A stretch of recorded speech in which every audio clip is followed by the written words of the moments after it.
I was kind of like, well, you do know, to my parents, like, you do know now, like, I am considered one of those warlocks, and I'm Right. like that the Bible talks about, and like I'm like, does that change how you feel about me? And it was a conversation of kind of mind opening between the two of us, or between my parents and I, and it was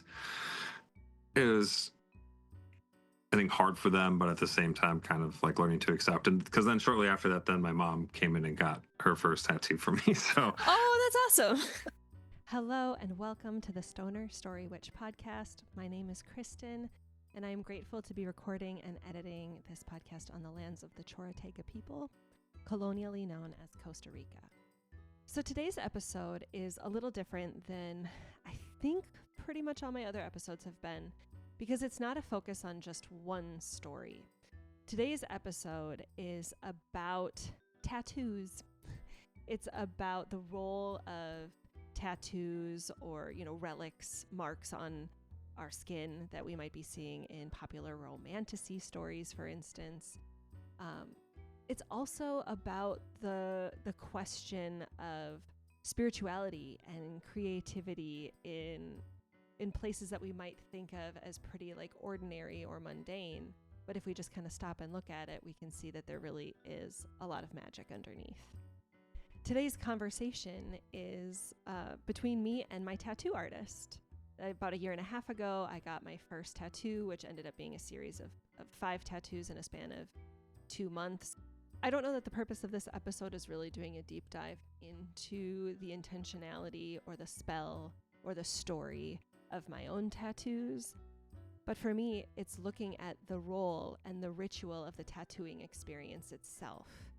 And what are the stories or spells or intentions that we might have when we're deciding to mark ourselves or adorn ourselves or express ourselves in a certain way.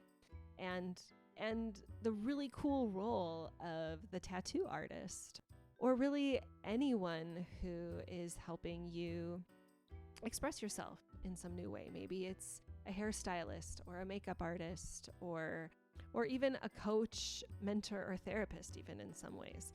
It's the role of this person that is witnessing you and companioning you and resourcing you for the role that you want to embody, to be an active participant in the story of your own life that you're crafting for yourself. At least for me, this was my experience when I got my tattoos. I had taken an edible beforehand, and there's something that just feels really magical anytime I take an edible and have a conversation with someone. I often find that it feels like a deeply meaningful conversation that I think about for months, and in this case, years. It's been over a year and a half. Okay, so I have been feeling a lot of trepidation and confusion over this particular episode. And I think one reason for it is that it literally is just a conversation that I'm having with a person. I didn't create some sort of outline that we were sticking to. And also, I literally don't really know him aside from that he is my tattoo artist. I've only even seen him 3 times before in my life, 4 now if you include the Zoom chat that we recorded for this episode. And I'm not gonna lie, there is a part of me that worries that I've not properly vetted him. That cancel culture has taught me that I can be guilty by association if I'm not careful about who I associate with. It's like that really familiar way that purity culture likes to infiltrate activist spaces. But I just need to take a step back and think on what is the purpose of my podcast and what is the point of this episode? So when I remember that this podcast is my liberatory practice for me, that this podcast is about attachment with ourselves, with others, with the more than human realm, and it's about stories, it makes sense that this episode belongs. All right, and I'm going to just review that when I talk about attachment, secure attachment is being safe, seen, secure, and soothed. And we can practice it by having a shared rhythm with someone, kind eyes, vocal prosody, safe touch, and ingestion behaviors. And a secure attachment is a state that we find ourselves in. And it's not a personality trait. It's not like just a label and it is what it is and there's nothing you can do. So what we mean when we say that it's a state, it's to say that, like, for me personally, when I am stressed, when I am under-resourced, I may cope with more anxious patterns if, like, the anxious attachment is a larger piece of my secure attachment pie. But we can actually have different states in different relationships and in different contexts. We can be secure in one context and anxious in another and disorganized in another. And we can actually practice secure attachment. So even if I'm primarily insecurely attached, I can consciously practice it. And through practicing it, we can reshape our brains through neuroplasticity. It takes about 2 minutes for a human brain to have a neuroplastic event. And of course, the hope is that that event is a positive one of joy or awe or connection.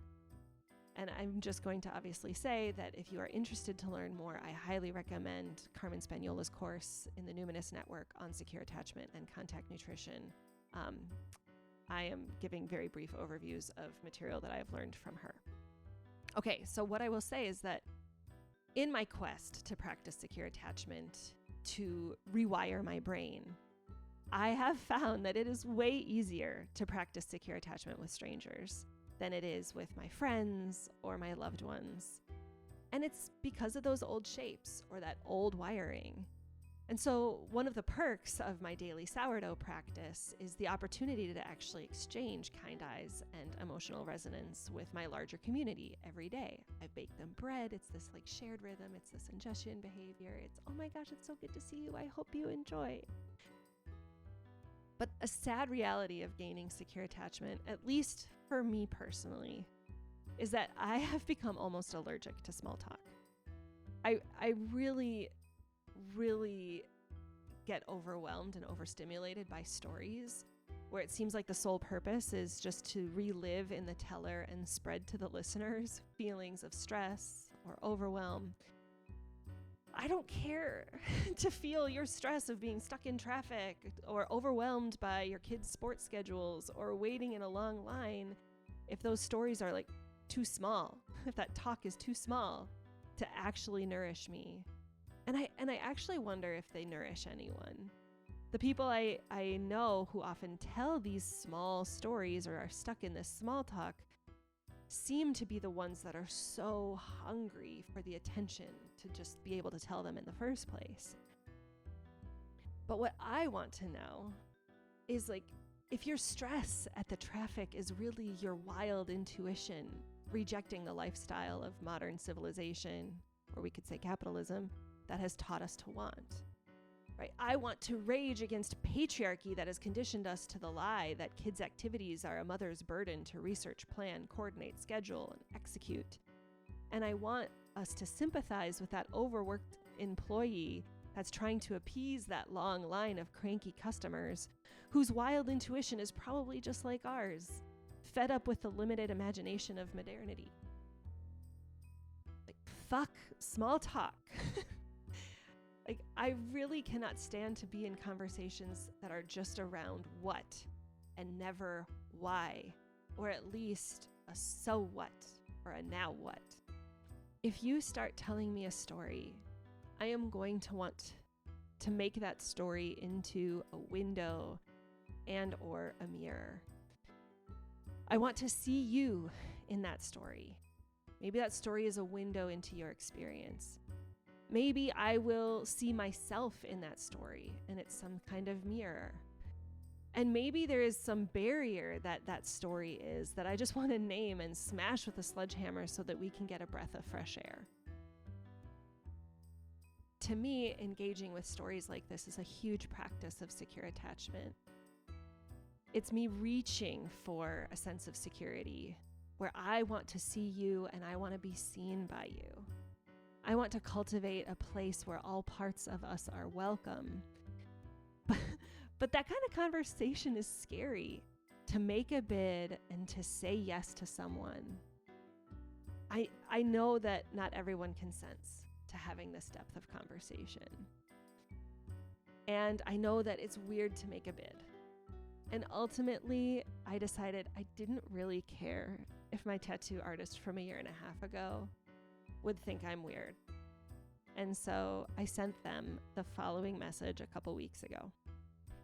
Hey, Dusty, you tattooed me a while ago, and I feel like there is a conversation that I want to have with you.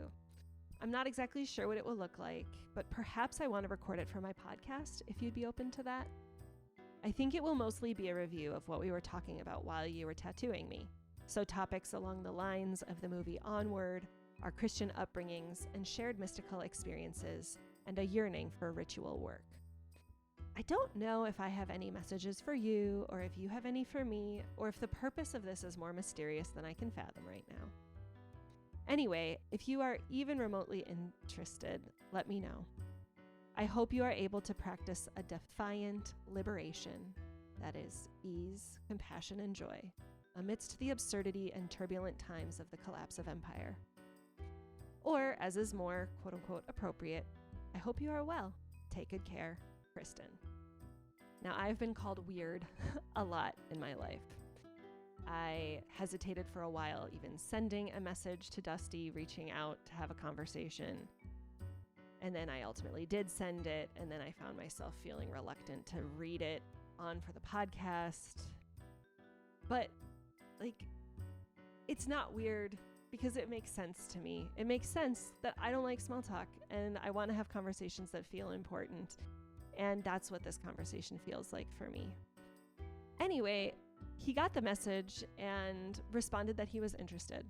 So we scheduled a time to chat about the outline, and with the idea that it makes sense. He wanted to kind of get a sense of maybe more of what we wanted to talk about, and that maybe we would press record. But when the time came, he had a longer day than he had anticipated. We started later than we expected. We basically just pressed record after quick pleasantries, a check-in, and just verifying that he was okay for me to press record, and that he reserved the right to say, cut that part out, or to sleep on it if there was any parts that he ended up not wanting to be published. Because, of course, consent is very much a value of mine. So it isn't lost on me how incredibly brave it is for someone to agree to be recorded by a former client for their podcast with no real itinerary aside from just what I read to you. And I want to say all this to provide the context, again, that this is a conversation between two almost strangers who are probably a bit anxious, definitely tired, and possibly even sleepy, yet are also bravely stepping into a space to discuss tattoos, their evangelical Christian upbringings, the connections of the creative and the spiritual, and the modern-day magical manticores that we find in moments of the mundane. Holding each other in a practice of secure attachment. It is a conversation where I had a few bullets of things that I wanted to say, but as I said, we had no shared outline or really pre-written questions. But the conversation we cover is how tattoos are spells, stories, and symbols of secure attachment on our skin.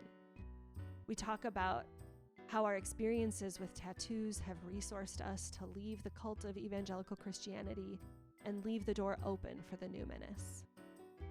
So you're going to hear Dusty's story soon, but I want to say that if I put the Stoner Story Witch lens onto it and just share my experience of his story, it is that of a liberatory shame resilience. It is so familiar to the stories of Severance and the radical romanticy of the Empyrean and A Court of Thorns and Roses, where there is ultimately this big lie moment and a decision to walk away from it, and to, in some cases, even become the thing that you were raised or conditioned to be fearful of or judgmental of. Dusty was in a high demand group that shamed him for wanting to be tattooed, but he did it anyway. He eventually left that high demand group, found new community and new practices, and ultimately became a tattoo artist, one who stands at that threshold of others wishing to be tattooed themselves. All right, so without any further ado, this is my conversation with Dusty.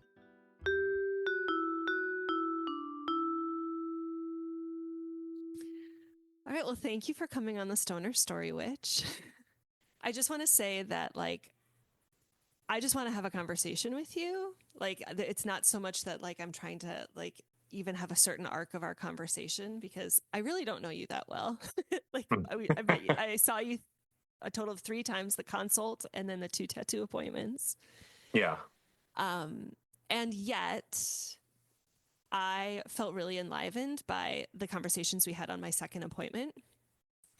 And it's okay if you don't feel, if you're like, I am so sorry, like, this is my everyday, people have all these revelations, and like, I'm sorry, I don't remember you. Like, that's totally Oh, fine. no, it's not that I don't remember like the specifics of the conversation. Like if they're retapped into, they'll re-trigger. But No I mean, worries. the amount of conversations that I have all the time, I'm like, Well, I think that's kind of a little bit of what I actually want to talk about. So, like, I think it's less about totally like rehashing the conversation that we already had, but more like that's directing the, like, there was this breadcrumb when we talked about this, and this breadcrumb when we talked about this, and I'm just like, God, fucking, I need to, like, I don't know, like, I feel like I need to revisit this. Mhm. Um, so I thank you for saying Yeah, yes to doing this with me. sure. It's get weird. Yeah, well, and I also just want to say, because I won't assume that you've listened to any of my podcasts, because that's a huge ask. I recognize that I have a very niche, very weird podcast, but one of the things that my podcast is really about is about this idea of attachment, and that it's Mm, how we engender in ourselves and can secure in someone, and can cultivate in someone else a sense of feeling like safe and seen and mhm, secure and soothed. And like how we do it and how it happens in stories, and like there's, and then we get a little like spiritual, creative, witchy about it. Anyway, so I think there's a part of me that also is just like, I it's like a bid for me to just be like, hey, I really see you as being this person that offers secure attachment, that offers like a really deep spiritual, creative witnessing to people in what I think can be really tender moments. And um and now I just want to say that we talked about, in my appointment, we bonded over the movie Onward, which mm, had, I mhm. think, had just come out Yeah, yeah, yeah. shortly before or something like that. And I was like, oh my God, like, you're the manticore. Like, and what I mean by that is, it's like this, like, I was realizing that there's like this identity of like someone that on the outside might look to just be like a tavern manager, but like in another context where it would be appreciated and valued and recognized and understood and celebrated, like they're this like fucking like magical giantess.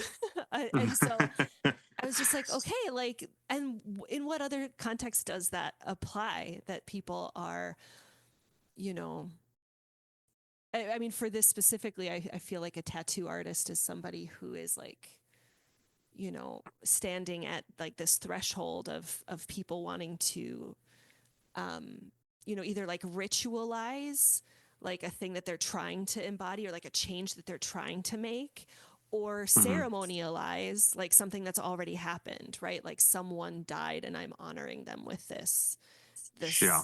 this, or whatever. And it's like, and you're there, like you are the one, like at that gate, at that threshold, and like you're holding that space. And I just think like what a really, um, I mean, I thought of it like, like a witchy, mystical kind of thing. But then when we connected later about our, our, uh, our Christian upbringing, there was also very much like a ministry to it too, which like kind Hmm. of regardless of how you might feel about that now. Um, yeah. So anyway, that's Hmm. my word vomit.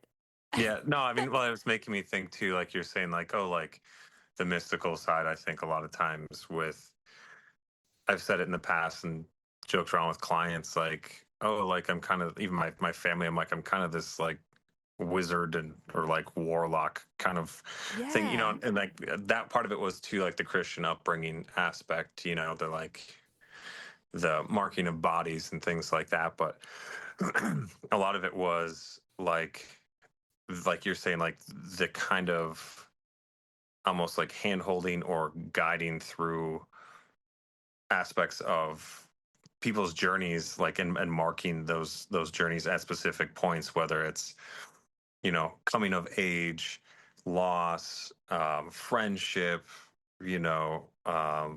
becoming, finding a part of themselves, opening up a part of themselves.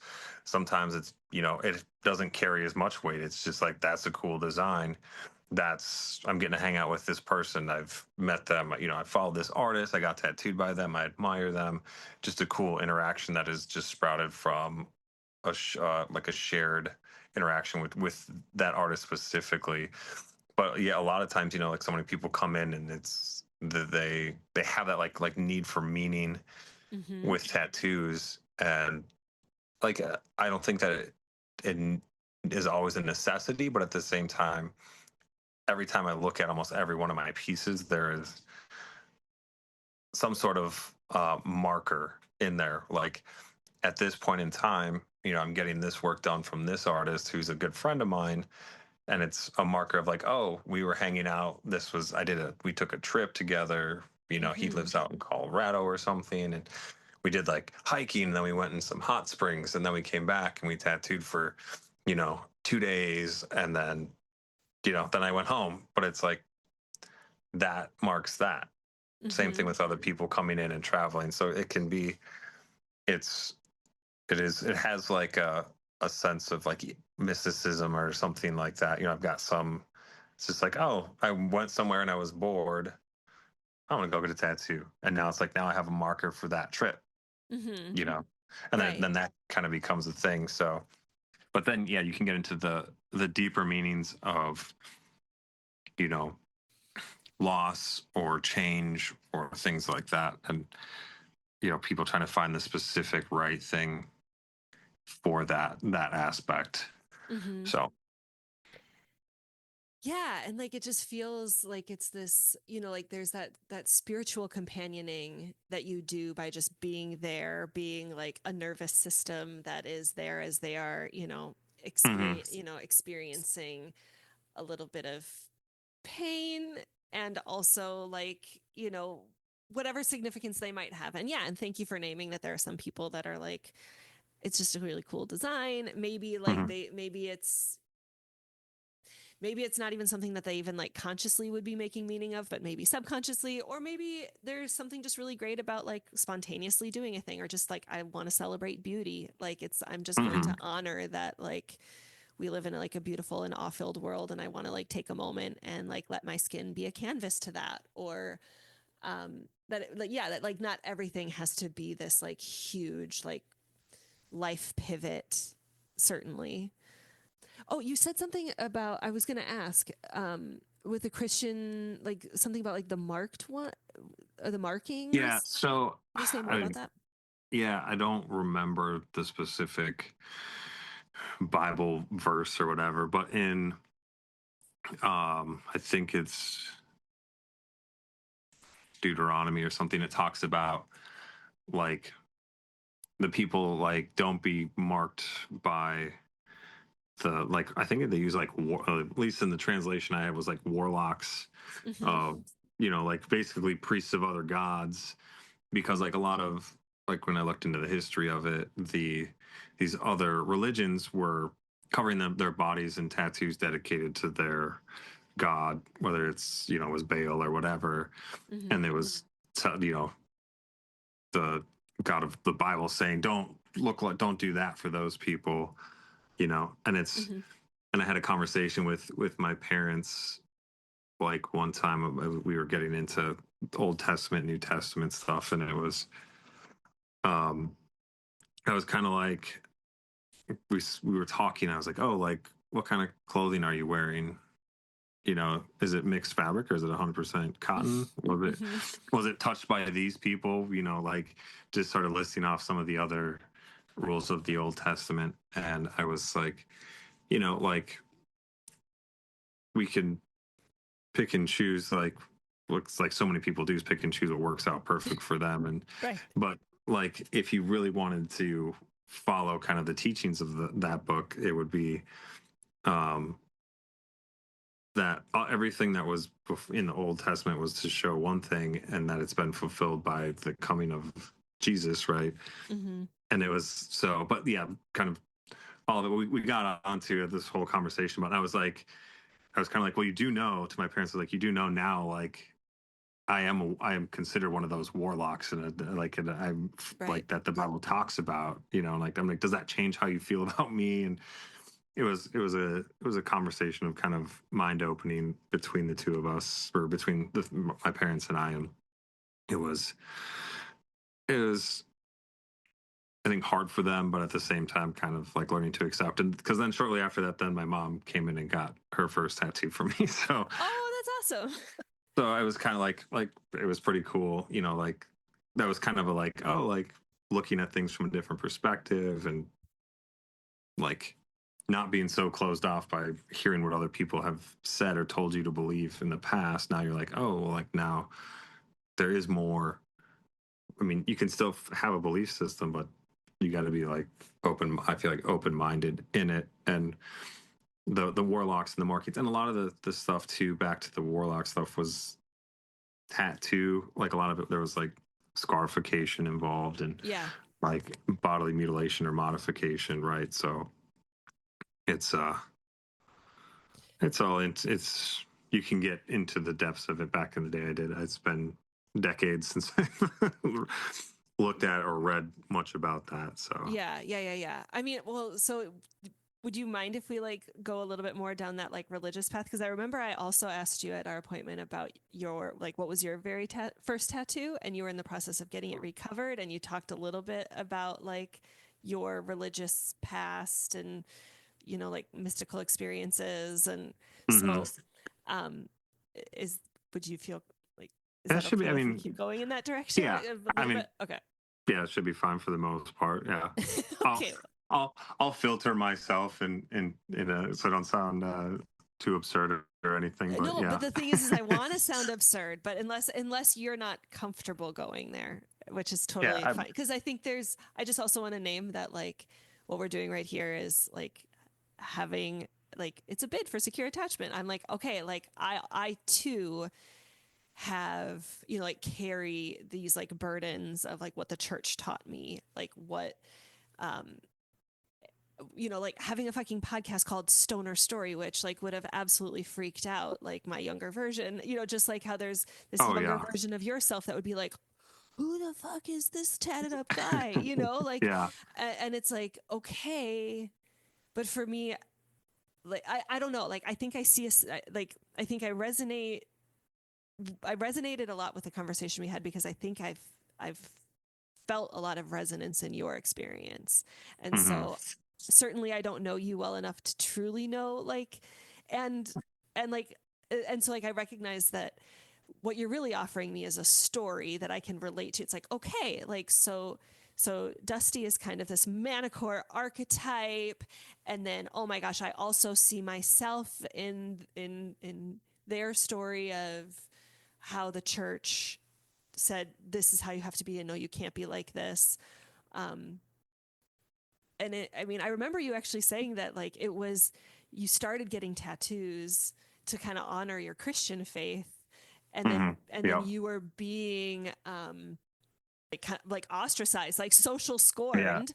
by like those in your community, like the Yeah. people that like you worshipped with, you prayed with, you're like what a fucking like wound that is. And you're Oh like, but yeah. and I remember you saying, you're like, but like I, when I've thought of my future self, I pictured somebody with like their entire skin covered in tattoos. So like how, like, and just like Hmm. that crisis. And I think that that's like such a fucking, like, when we talk about secure attachment, like I want to be safe, seen, secure, and soothed in my community. And like, oh my God, like that's not on the menu here. So I guess Yeah. I gotta find it elsewhere. And I think that, like, I mean, like that's a story that fucking resonates. Like, cause there's so many, like, that's so many like romantasy books are like, oh, like the things you think you know. And um Yeah. Oh, yeah. I mean, and that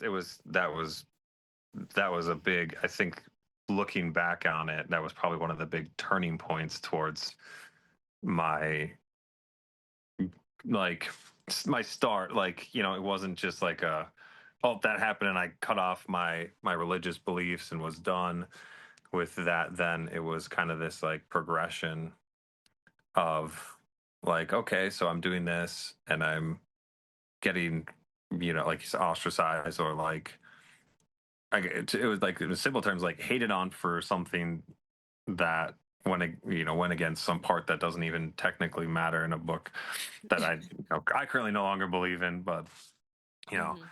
um but at the time I still believed in it very heavily, and like from Yeah. my understanding of it, I was like, okay, so, and that's when I started to like look at people um in a Christian belief system, to see if like what's their merit like as people, and are they utilizing something to produce love and kindness and acceptance and bring it, towards other Mhm. people, or are they doing the exact opposite? Right. And and a lot of people, once you start to kind of pull away the filter of like, oh, like, you, like, we're together because we believe the same thing, it was like, oh, like, you're kind of a shitty person, and Right. you're like using these things for negativity and tearing people down, and Mhm. not accepting, building people up, bringing people in, to use something to create like a point of hate, even with people like in your own system, and like they're lesser than you, and like because they've chosen Right. to do something. So, and then like I was out, and I was drinking the Kool-Aid for years of Christianity. Like I was Mhm. all about it in ever. I My mom even said to me at one point in time, like, you spend more time at church than you do at home. And I was like, yeah, well, I love it there. It's all my friends, like Yeah. Oh everybody's my God, great. me And too. then yeah. And then all of a sudden it's like, oh, this happens. I'm kind of like, you just like, it was just kind of like, wait, what? And you start to like look around, and it's almost like this facade you've created Mhm. from being in this bubble just cracks a little bit, and there's something else. Then you start to get it, and you start to peek through and hanging out with other people, and realizing there's more to that. And that, just because someone doesn't believe what you believe, they can be amazing, great people. Not that like, oh, you don't Mhm. believe in God, like we have to save you and bring you to Jesus. And Right. And like yeah. a belief system is not, like, is not a moral compass, right? Like you can actually have the same moral compass as somebody with a Hmm. completely different belief system, and the same belief system with somebody, like, I mean, like any like Christian has the same belief system as like a Christian nationalist, even though those, like, like, when I think of, like, I'm struggling with wanting to reclaim Christianity from like a rewilded perspective. I don't know if you've ever heard of Sophie Strand, but she wrote a book called Rewilding The Flowering Wand, Rewilding the Sacred Masculine. And Okay. she talks a lot, and she even has a novel the um about like the marriage, like the romantic relationship between the historical Jesus Yeshua and Mary Magdalene, that like Hmm. historians like agree that that they were both like healers together. I mean, there's just like, I'm like, there's like this, there is so much about, like, not only just like the archetype of, you know I guess like a martyr, like I will Hmm. sacrifice myself for like this, like this, what I believe in, that I think, Jesus is like a martyr archetype. Um, but there's also this, like, just thinking of like, who was he actually as a person, and like what was the ecology of Palestine at the time? What was, like, what that he was like probably a mystic, right? He was a teacher. Like, and Yeah. I'm just like, man, there's something really like I kind of I kind of want to work with that archetype again. Like, and I don't know what it looks like to, and I think like this is where like the witchiness, or you use the word warlock, where it's like, okay, there is a way to practice spirituality that is 100% the moral compass that like caused me to deflect from the church, that I was just like, this doesn't smell right. Hmm. Um, and also it's really hard because like that belief system is like so like calcified or something, like It's ingrained it's for fucking sure. ingrained. And so it's like, okay, like I'm also dealing with purity, just all this other like gunk, like patriarchal purity, even like capitalist stuff that was like pervasive in the church in my experience. And then being like, okay, how can I proceed? How can I actually like, even I think for me, I'm speaking for myself here, like how can I forgive myself of like my complacency or my ignorance for like not being able to see the full picture. But then also be like, but there was like a level of that spirituality that was on point. Like the elation and awe that I felt in nature, believing that I was seen and in the presence of God. Hmm. And, like that wasn't a lie. Like that was true, but just there was all this other stuff that that like I can say no to, and I can say yes to the parts that I want to say yes to, and just like Hmm. kind of being like, oh, but there are like elements of this that I do really like. And Hmm.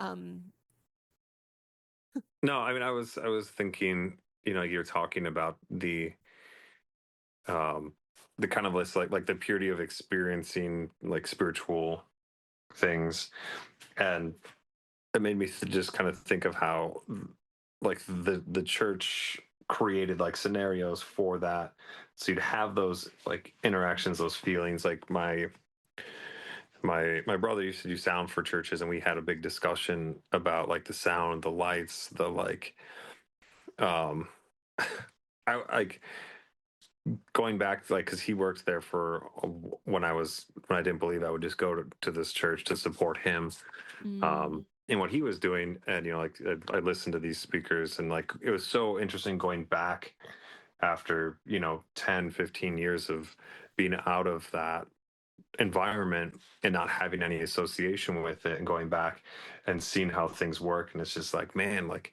the way that music was played to just pull on your emotions. mm-hmm. And like I when I was still mad about it, like, oh, they're just manipulating people.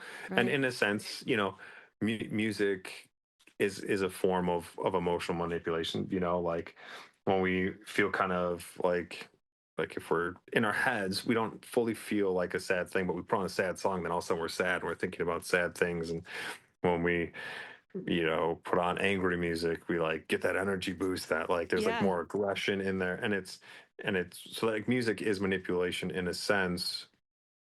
um but Like like I you can was cultivate, you can like create an intention with like how you're going to listen to music, like what's the vibe you're going for, what's correct. the Yeah. ambiance you're trying to set. Yeah. Oh yeah, like listening to more like lo-fi music without any lyrics, and like more like chill stuff. Like when I'm creating, it's just like boom, all of a sudden like you're going, you know Mm. and you're just like in that zone and you're not even thinking about it. Whereas sometimes you put on a certain type of music and it's just doing the opposite. It's distracting. You're just pulled into it, and you're like, oh, I Uh-huh. have high energy. I want to go do something else, Right.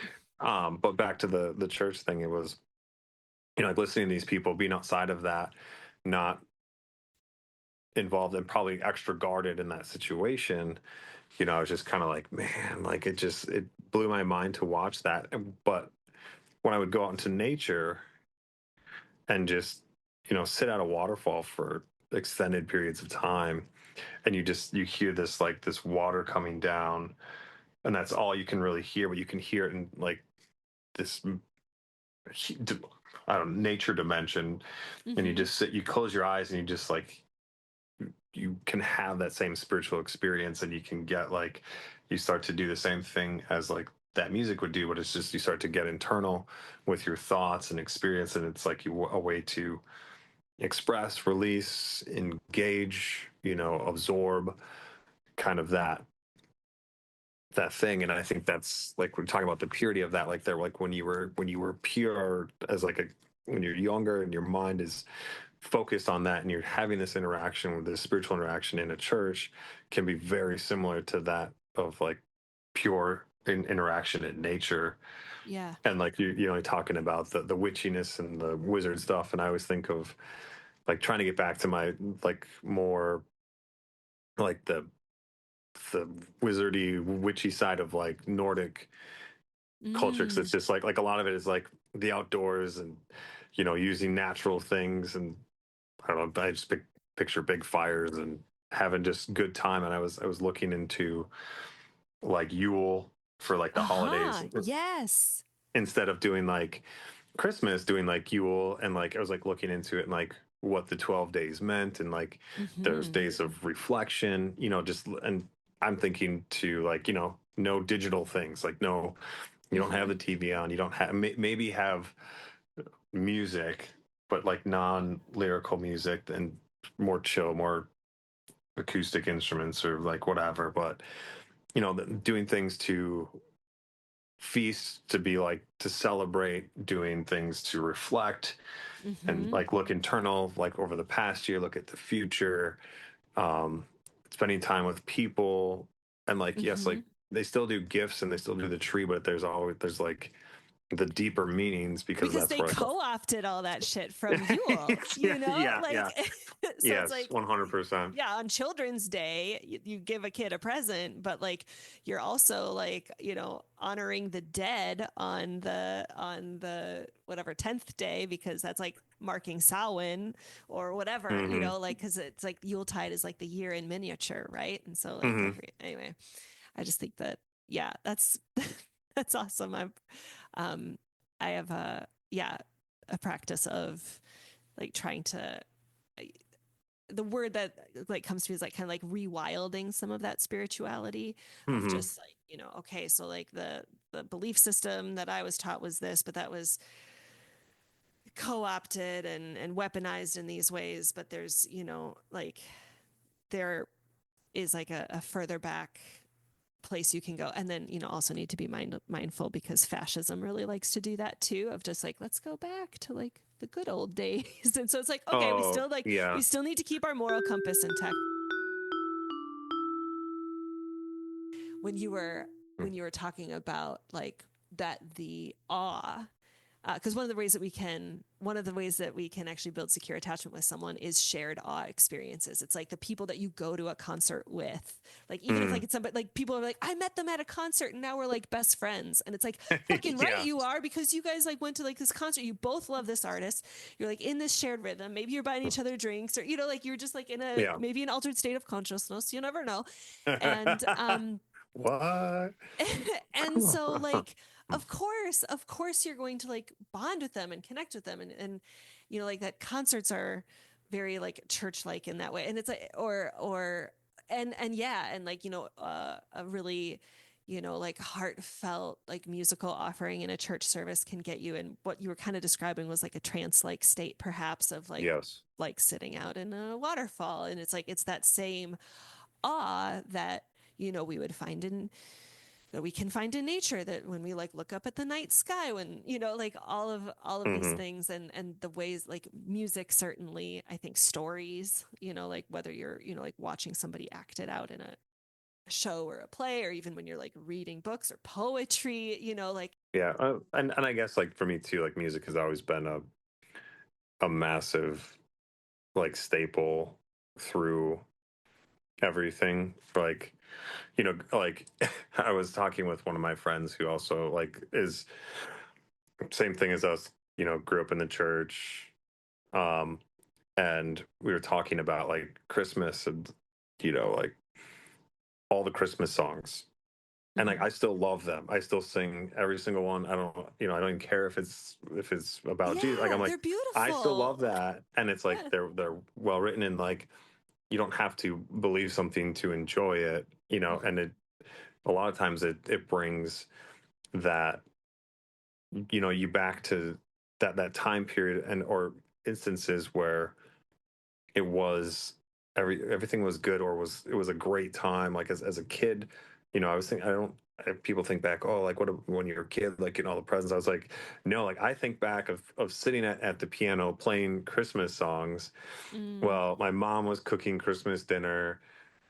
Some of my siblings are playing video games or hanging out or playing guitar, and like, like it mm, was me, like these times together, and we were playing cards, playing Risk with my grandpa, and having him just womp us all, you mm-hmm, know.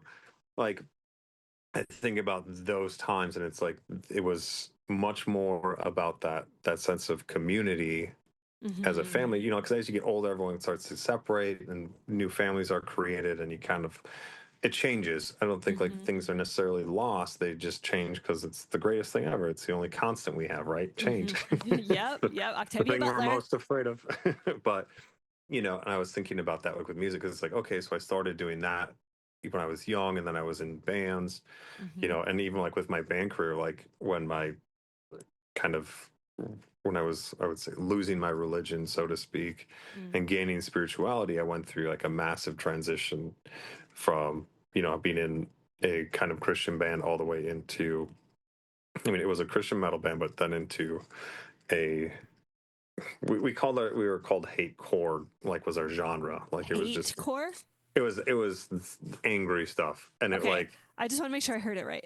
yeah, yeah. And it was, but at that point in time, I think I was, with the drastic transition I was going through, and like a lot of the loss that I had at that point, it just fueled up into this version of me that at that point in time was what I had to go through to grow. But like Mm-hmm, looking back, I don't like that version of me. It was not a good one, but there was like, I've talked with a lot of dudes about this, but like there was a lot of that um repression of, like, you don't get to have emotions, so just suck it up and deal with it, mm-hmm. and then, you can only have simple things. You can't have, like, you can be happy and good, or just like not really any emotions at all, because if you're angry, like that's bad. But it was all of that just kind of compounding through years and years, coming out in You that had to let music. it out. Yeah, and I had that, and it all came out, and and now I can look and be like, oh, no, I'm just like, just hanging out, just chilling, drawing Yeah. pictures, you know. Can But I offer a reframe of the story you just shared? yeah, Okay.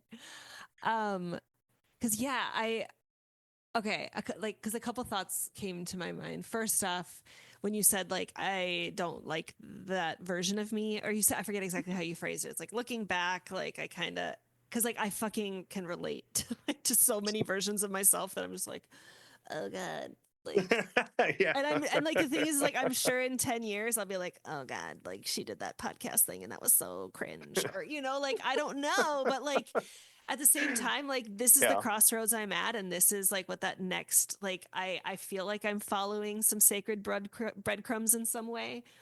yeah. And so I think, and then I fucking saw some meme, I wish I say maybe I did, um that was like, don't hate on past versions of yourself because they fought so hard to get you to where you are today. Yes. And I'm just like, yeah, that's so true. Like I didn't stop there. Like when I finally like realized that I had been fed these like big lies by the church or by my government or by different institutions I'd been a part of. And then what also comes to me is like 100% like rage is the correct response when leaving the church, especially when like they were totally not wanting to see you for the person that you were wanting to be, when like they weren't the moral compass that you wanted to have, that like that sense that you've been lied to.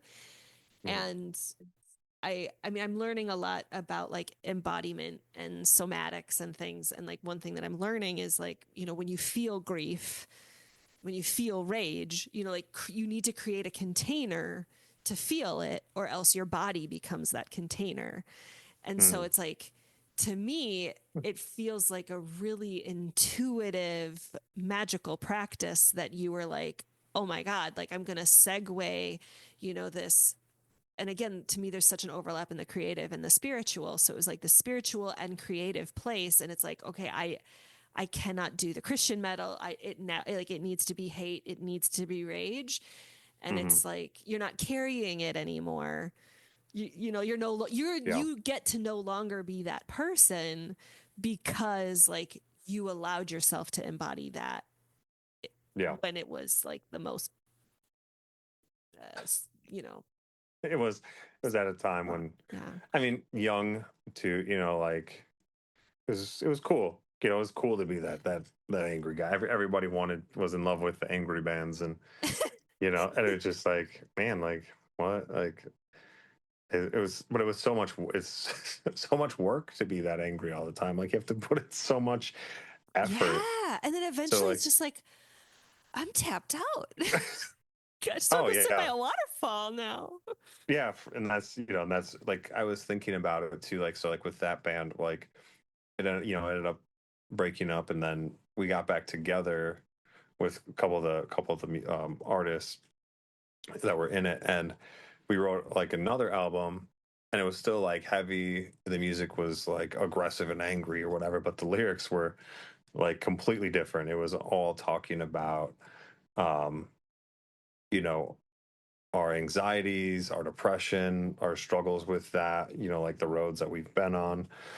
And it was much more of a I mean, I shouldn't say more real, but it was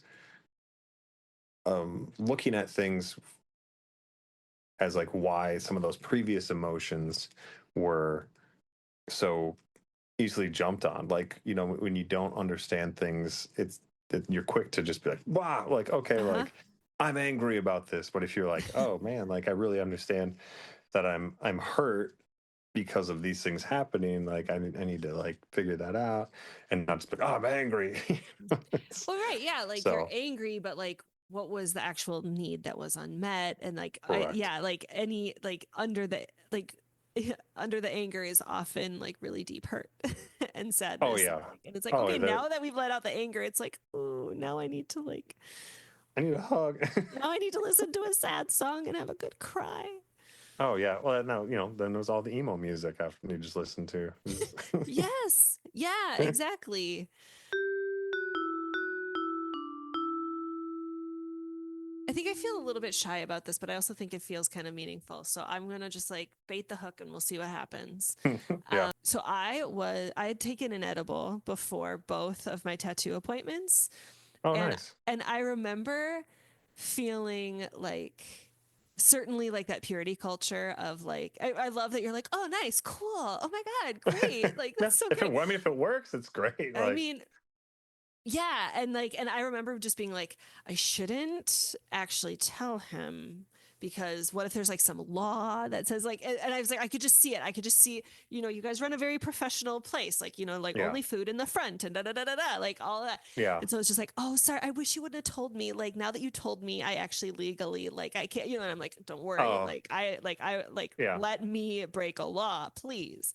I mean, Um, I always tell people whatever works for you to like be calm and relax. I mean, I've had both sides of the experience on that. So people just like it makes it way worse. They hyper focus, and then other people are like, I made it great. I almost fell asleep. I was just relaxing. But it yeah, comes down to like the familiarity, I think, with what you're utilizing, and how you. I mean, I have a client that never tells me that they do this, but every time we take a break, they're like, I'm gonna go to my car, and I'm like, okay, uh like huh. I know what you I do, know what you're doing.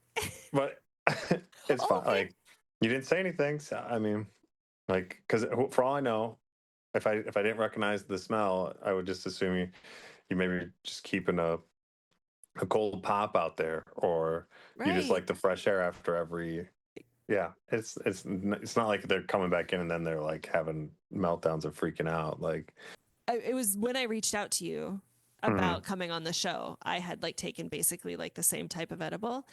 And Hmm. I was just like, I remember feeling when I left the tattoo place, like when I left Dragonland, I remember feeling like, um, I feel like I left something behind, or uh like some like unfinished business. Like Okay. there's something about, and then I was like, well, I don't, like, you're just stoned. Like, I don't know what to tell you, um, but then but then there would just be other times where it's like, but man, like the manicore, like that's an archetype. Like, I really want to like rehash that, like, Hmm. because I don't know. I feel like there's something, like I just felt like that something really clicked for me when I mean, first off, Onward in general, maybe that's just the conversation that I want to have, is um, like, yeah, whether it's, musicians in a band, or, like a tattoo artist, or like I say, the Manicore and Onward, where Hmm. they're just like a tavern manager, but it's like there's like there is like, in that creativity, or in that, like, the essence of that person still has like this great like creative and spiritual potential that like needs to be companioned, needs to come out, that Hmm. like for us to connect to. And for me, like, um like I was like, I felt really creative, really spiritual, like when I was in the church. And then when I left the church, I kind of like, my story was like, I rejected that shit. I like stopped playing guitar. I stopped, like, because it was just like, oh, all of that is bad, which is absolutely applying that like puritanical thinking, right? Like, okay, like all this is bad, as opposed to just like, let's like Hmm. go through and be like, but what did we like about that? Let's keep the things we like and let's like ditch the Yeah. things we don't. Um, and I don't know, like for me, there's something about like my relationship with cannabis that feels very similar to like the companioning that I felt when I would pray, or when, like that there were literally moments where I was like, I feel like Jesus is in the room with me, and it's like there Hmm. will be times where it's like, oh, I feel like, um, yeah, like I feel like there's some other like presence, like I can't explain it aside from that, it has a similar energetic signature to like the spiritual competent protector of Jesus, or archetype, or Hmm. whatever. um and so, yeah, maybe my curiosity is like, what are, one of the questions of, we're going totally out of the typical order of my show, but like for me, like the use of like the stoner in the stoner story, which is that it's like the answering of this question of like, what connects us to our wildness, or like how do we connect to our most intuitive self. Hmm. But I'm also, I guess I kind of want to officially ask you that question, while also acknowledging that, I feel like maybe we touched on it a little bit when you were like going on hikes and sitting in waterfalls, but like, Hmm. yeah, like what are the, maybe what were those practices when you were religious, or, and, like more religious as a teenager, and like how have they morphed now, or maybe they're the same. um I mean, some of the same. I mean, a lot of times it would be like long car rides, with music on. What would be, so I spent a lot of time in the car. We were kind of Mm, out a little ways from the cities, and then listening to music, driving by yourself late at night, having just like getting lost in your thoughts mm-hmm. when you're alone. When you're alone, and I used to travel a lot for work on the road, and just play music and just sit there and be like, oh yeah, um, here we go, deep into my brain. Having like Mm-hmm. just internal conversations that what could end up in just being like extremely happy, or like having just bawling moments in the Mm, car, and like, and still, I still feel like that's the same thing. Like the introspective is the difference is like, I don't need to incorporate God or Jesus or anything to have that. mm, Like, it's like I look at things I can evaluate, relive, like just from memory, or whatever. Mhm. Music has always been like, and it's funny because a lot of it's the same music. I also listen to a lot of the same bands Oh yeah. that I did then. Some of it's new, some of it's then, but like you just get caught up in that mental Mm. game. I don't want to say game, mental path of introspection, Mhm. evaluation, kind of like, okay, like, well, I felt this. Why did I feel this? What am I not letting out? What am I, holding back? What's kind of creating these things? But I think there was a lot of that in the church. There was also, I mean, like worship, obviously we had that, and Mhm. sitting there, as my buddy calls it, satelliting, have your arms up like a satellite. Wait, what are you talking about? In So like church? yeah, like when you're Oh, praising. like when, oh, yes, yes, yes, yes. Okay, seriously.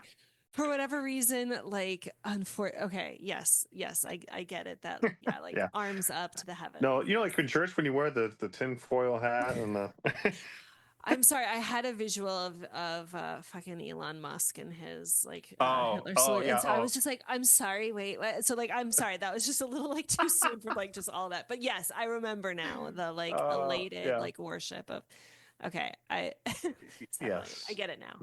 yeah. I think that those were the things. I mean, I was like you were a part of so many groups. There was the leadership teams, the worship groups, um the prayer groups. Like Yeah. that's why I had was there all the time doing all these different things. And through all that, I mean, there was and then like I mean, I went through like once I got out of like when I was dropped out of college, I was like I tried out a couple different churches. Mm. I was in a punk rock band for a while. That was like, um, we would just play at churches all the time. So we are experiencing all these different churches. Like Mm. people that's like do the speaking in tongues and Mm. like stuff that I was just like, what is this? And it's just like letting the spirit consume you. And you know, and it was like for some of that stuff too, like looking back, it was like, okay, is this actually happening? Or am I just like, I've seen it and I feel like it's time that it happened to me. So I should do this and just Oh. kind of like let myself fall into it. Yeah. Like, I don't know, like what was going on at those times, but But like you had the experience of like kind of like that like overwhelming like kind of ecstatic giving away in that. I mean, so I listened to the Emerald podcast. I wish I could like immediately think of like an episode that comes to mind, but like I do believe in that.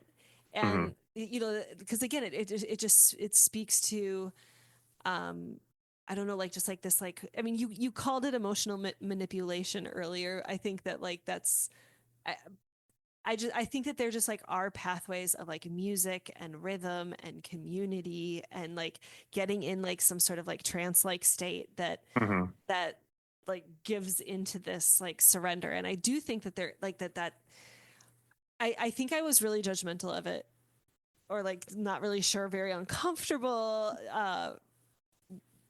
in my when I was actually like more like closer to it. I think as I'm like starting to reclaim my spirituality, Mhm. I'm a little bit more open because I see that it's this um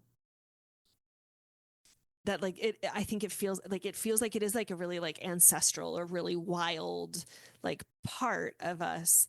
I just I but I do believe that my discernment is like maybe how it's wielded or how it's practiced is like more what Oh I yeah. like, is like more where Oh, for I'm sure. like, like, okay, like, but, Oh yeah. or like, certainly like it is real, but like, do some people, for some people, does it feel performative or like, oh, I haven't ever done it, but I better, Yeah. Well, and like, like given that I like that you pushed it into the like almost like primal instinctual reaction to things, because I think you can it's similar.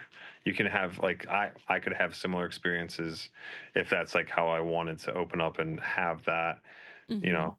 Um it's I mean like there is I don't know how you like an internal joy of dancing, right? Like mm-hmm, you go somewhere and like you just like say no, like I'm just gonna have fun and just let my body get weird with the rhythm of the music, like no matter what it is. And if it's a community of people doing like some type of dance, you will kind of like absorb that and get involved in that, Mm-hmm. whether it's in a church or at a club or some sort of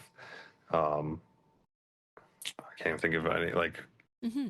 show. I guess like whatever's kind of going. I mean, it's like when I go to metal shows, you would hardcore dance or throw down and go in the pit, right? When it's a when you go to like the club, you're kind of just dancing with the music a little bit, right? It's like very different stuff, Mm-hmm. but it's like you're pulled in by that music, and that's you know.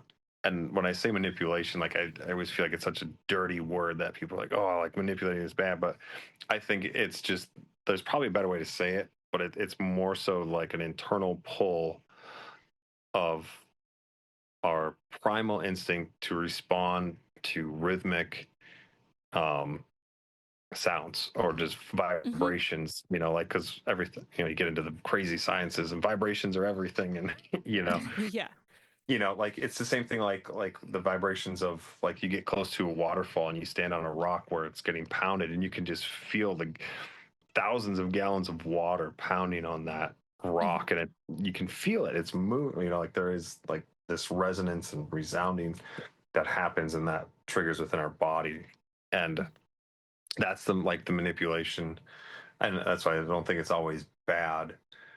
And it's kind of what you let yourself open up into and kind of give yourself into as a choice. I think that some parts of the that I didn't like were with the when I was in the church when I saw this, like with the manipulation, was like intentionally choosing to put certain like create certain moods and emotional feels to get what they wanted.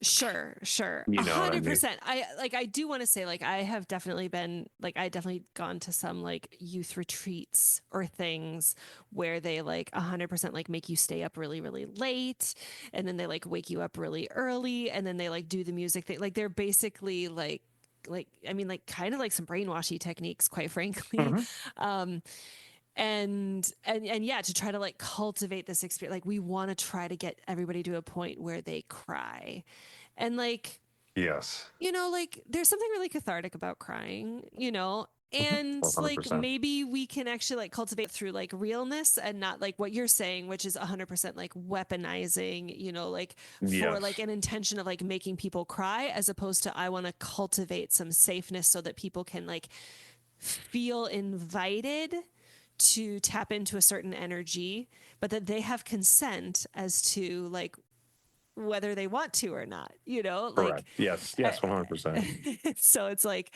but you're not consenting when you're like making these kids. There's this, Well, yeah, kids, when you're in junior high and high school and you don't even understand like emotion at all, yeah, and your body's running rampant with it from one end of the spectrum to the other, and you're just like, yeah, it's just like, oh, this is easy. Let's do this all like that, and like, and you're yeah, just trying to begin just the starting steps of beginning to figure yourself out. yeah, So that's totally, I'm like, oh man, and we don't fully develop till we're in our 20s, yeah, like yeah, suppose like our brains or whatever. So then and even still, it's like from there, then it's like that's why I was like 30s are great because it's like now that you're developed and you've had some experience, now you got to like actually figure your shit out. yeah, yeah. I think that my next question is like, well, no, I actually do want to go back to stories. Are there any, um, I mean, I will also say, so I've been reading a lot of romantasy lately. I don't know if you're like familiar with, so Onyx Storm is like a big, like, it's like a big book that came out a couple weeks ago that I think it like broke some record of, maybe didn't break, but like is like no book has sold as wildly since like Harry Potter or in like the Okay. fiction world or whatever. Um, and then there's also this series called A Court of Thorns and Roses. And then there's also, anyway, Hmm. I I've start heard of like that one. Yeah. the use of tattoos in these stories is like fascinating to me. And I know I kind of talked about it maybe a little bit at the beginning, but like tattoos can be used to like signify like, oh, you like make a promise with someone and you shake on it, and then you like both instantly have like a full arm tat that like is like these people have like made a bargain and like they have to honor it Okay. until like that bargain is met or whatever.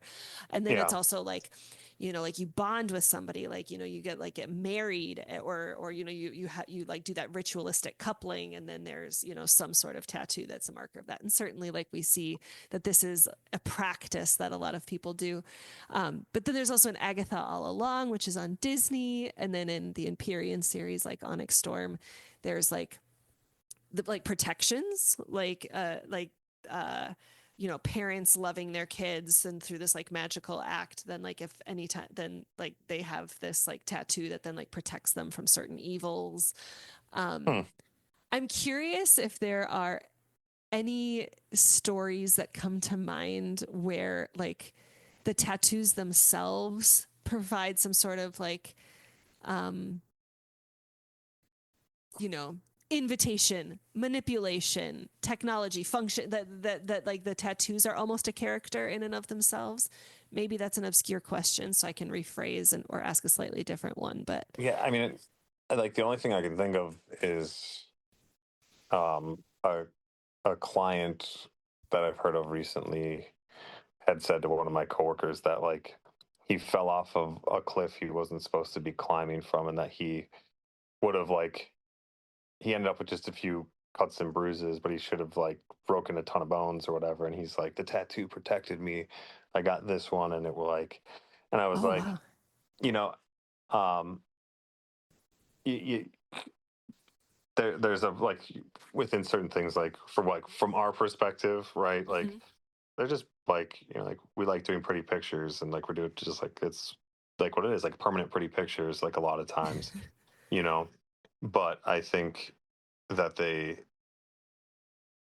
other people can carry much more weight, and I think that he probably like believes that to an extent, and like Yeah, I don't know like what the symbol was or whatever, like the specifics of his tattoo, but it could be a symbol that stands for protection from some sort of thing, and sure. I'm like, but that's, I mean, I don't know if that kind of fits what you're Oh no, thinking of. no, I love that. Like that's like a real story. I wasn't sure if I think there's another question that I often ask, which is just like, what are the stories or archetypes that like have companioned you in your, I would say like liberation journey or whatever. So like whether that is, like the New Testament, like I love me a good, and like it's like the New Testament or it's the Matrix, but it's the same because it's like like it's we're just gonna like refresh, like rinse and repeat the same archetype, but just in like a slightly Okay. different like world or whatever. Um, Yeah.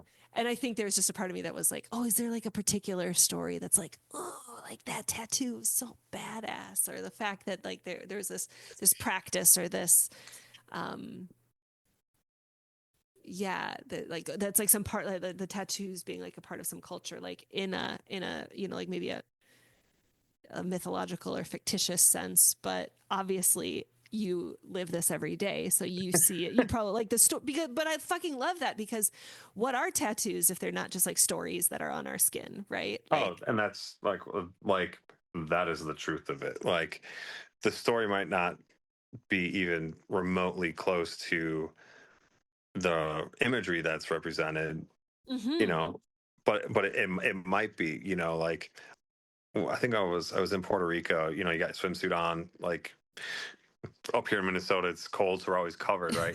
People don't get to see your stuff. I wear pants all the time, so nobody gets to see the stuff on my legs. And someone was like, "Oh, like what is that one? Like, where'd you get that?" And then like I'm like, "Oh, it's just a cool one I got." And then you start to like, oh, like this is the story behind it. Like there was I did it at this time. I did it with this, and it's got like these friends, like forever tied into this. Totally.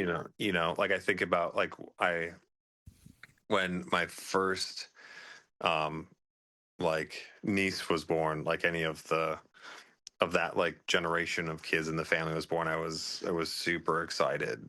Like I was like, oh my gosh. And like I um I think I took time off, and she like we got the call. My sister lives um like 3.5, 4 hours away, and we got the text message to the family, And I was like, oh yeah. And I just got so excited, packed up everything in my car, and I just like drove there and like got I think I tried to call her. And mind you, like giving birth and like kids and everything was, I knew nothing at this time. Like it Yeah. was just like, I'm like, I don't know how this stuff works. Like it all happens pretty quick in the movies, you know.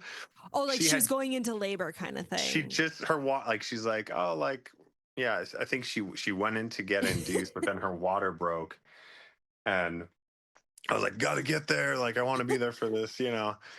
And talking to my sister, she was like mad at me. She's like, what the fuck are you doing here? I was like, because I was like, I'm Yeah. here. Like I don't know what hospital. I was like what hospital you guys at? I want to come see you. And she's like, no, nope, you're not. Like I'll let you know when you can come. And I was like, oh, okay. So like I got a hotel and hung out, and like I was there for like a whole weekend, and I didn't even get to see the baby till like I got there Friday night and didn't get to see baby till um like Sunday evening, and then had to drive back, you know. And but like on Saturday I had like this whole day to kill. So I was like, okay. And I went to get I was like, I got time to kill. I'm gonna go get a tattoo. Like picked As one does. yeah, picked a shop. I was like, oh, we'll kill some time. Like, these guys look pretty good. Go in and I meet this guy at the front, and um it was like 3 or 4 in the afternoon, and he's like, oh, I'm booked up all day. And I was like, he's like, look through the books, see whatever. Like, cool. I'm looking for the books, and I'm like, oh, is like this guy here today? Because I recognize the name, and I never met the guy. I worked basically next to a flash set that had his Mm. name on it, and he's like, yeah, that's me. And I was like, oh my gosh, like we have the same first name. Like, nice to meet you. Like, I work here at this shop. I sit next to like a set of your flash. And he was just like, what? And so we had this like intense bonding moment. He's like, dude, this is super cool. He's like, I'm tattooing all day. Come back around like Oh. 9:10 or whatever. Um, and he's like, we'll do something on you. Like, we'll figure it out. And I was like, for real? He's like, yeah, for sure. We went there at 9. He wasn't done. Finished up 10:30. He's done. And like this was like everybody operates different. It was like a very slow process. I don't think we started tattooing till like 2 in the morning. Oh. Yeah. I mean, he had to like get cleaned up and then like draw, like we had to decide what to do, and then we decided, because I was Yeah. like, do whatever you want, whatever. He was like, I want to do this. Cool. Drew it up, and then got reset up, and then we tattooed, and it was a really cool experience. And so like on Sunday when I got to hang out with my sister and family and stuff, and then she um she's like, so what'd you do all day yesterday? I was like, well, I was just wandering around and like didn't really do anything, you know, because they're all busy with that stuff, and Mm-hmm. they were in the hospital. And um I just went and got food, got drinks, and went to get a tattoo. And she's like, oh, blah blah blah, and like told them the whole story, like, oh, that's actually pretty cool. And then Yeah. I'm pretty sure like my brother-in-law, I don't know if he like knew him, but he knew him through acquaintances or had seen him out and about and whatnot. But it was just like random shit like that. Yeah. That's like, and it was just like, you know, people like ask that story and like, oh, like that's how I met this tattooer who does this work over Mm-hmm. here. And you know, it Well, and it was was like a little like you were standing at this threshold of like being an uncle, like being an yeah, elder in your family, you know? Like I getting just old. I just like man, there are these levels because it's like okay, it was like this cool professional like connection, and it's like a little bit of like you and your like eagerness to like be there for your sister, and it's also Mhm. yeah, like just the excitedness. So yeah, I love that. Yeah, it was just a random one I was thinking about. I was like, yeah, but like when we were at the beach, we just, you know, we were talking about these tattoos, and then you like go on. I was just thinking like you go on these stories, these tangents, um, and you're just like, man, like everyone has, back to the whole thing, like every little one has a story to tell, even if Yes. even if it's not intended to have a story, it comes with one, Yeah, and like it's you could ask anybody like tell me about your tattoo. yeah, Like and and that's like that right there is like a bid for like I want to get to know you. Like I want to like I would love to earn secure attachment. You want to tell me about your tattoo? Like you yeah, want me to see you? You know, do you want me to I I mean at least I I like asking people that. Like when I see theirs, I Yeah. was like, but Well, I've also learned to be like, may I ask you about your tattoo? Because some people might be like, oh no, yeah, like I was that's just too gonna personal, say, And so it's like, okay, like, may I yeah. ask you? Like, like, you are a person I'm intrigued to get to know more. And that's a way more fun question that I want to ask than like, how do you sell your labor in capitalism to survive? Yeah. Oh But yeah, like, and I mean the asking people about their tattoos is almost like taboo now, like nowadays. no. Like Oh, I'm so cringe then. no, I don't think it's bad. I think that like the curiosity of it is, but then there's like the idea of in like the memes in the dating world and the social media, and it's like, oh, like people using like the asking about people's tattoos of who they're attracted to get an in,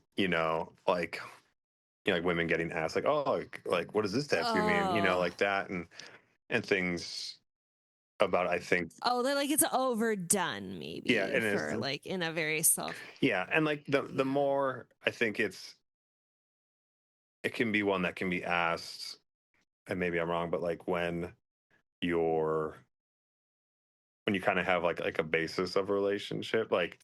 I think that that would make sense. Like I think for that being like a first question or like a first date or something like that, just be like, like I'm not really, I don't know that I want to tell you that. Oh yeah. But if it's like, hey, like I'm trying to like build a friendship with you or like a rapport or like or like we're actually friends or Yeah, like we're hanging I mean out. I don't It's yeah. like I feel like it's like when my nephews, like, they ask, they're like, oh, like what is this tattoo, and then I tell them, and they're like, what is that, like it's such a foreign thing to them, and I'm like, oh, like this is what this is for, and this is what it means, and then you can just see their brains, just the neurons are firing, they're just like, information, that's crazy, and then like they Mm-hmm. they just love it. Like my brother told me the other day that my nephew is 6. He's like, oh, I can't wait to get my first Mm. tattoo, and I'm like, and he told Aw. me, I was like, oh, that's sweet. And I was like, he's like, you gonna have Uncle Dusty do it? And he's like, oh yeah, for sure, for Oh sure. And I yeah. was like, He's got the best book around. and I was like, oh man, like, just like melts your heart a little bit, but it's just like that, and it makes me like, it's super interesting because like growing up, like my older brother had one tattoo, my older sister had one, maybe two tattoos that I can recall. A couple of my like uncles and extended family had like one tattoo, and Mm. but I was always like, those are the coolest things ever, just Mm. totally enthralled by that aspect, and Mm. that's what like pulled me into the industry. Like from them, it took me forever to get actually into the industry, but getting Mm. that, and you start to, I don't know, I'm kind of just tangenting here, just talking, but it was, like seeing how like my nephew's around someone who's, very heavily tattooed, and my siblings and my brother, he's getting tattooed by me, his wife is, and having, them just being open about it and showing, and just getting these kids to be like open to it at an early age, and not having that like judgment on Mm. it. Because I remember even still like thinking tattoos were cool, but then you see someone with, like, I would see someone with a full sleeve and be like, oh man, they're probably a bad person, Yeah. when I They're was mean. younger. They're a bad guy. Yeah. Yeah, they're and then you spend 5 minutes talking to them, and they're just the sweetest person, like you're like, oh my Right. gosh, okay. Because they already completed their rage era. Yeah, exactly. Yeah, Interesting. it's but to me it's fascinating with that. But back to like, so okay, so you asked about stories that, like, are you saying like that I've read, or things like that, like that fit Or a that movie that or a TV show. I mean, yeah, like I don't know, just any, but again, like I say, it's like I am such a noob when it comes to tattoos. Like I don't do them for a living. I only have the 5 that you gave me. Like Mhm. um so for me, like like what felt like a really big aha moment through these stories, and like, you know, and just being like, oh my gosh, there's like all these reasons that people would like be like, I knew what my reasons were, but then just seeing these really other like poignant, you know, examples of it in these stories.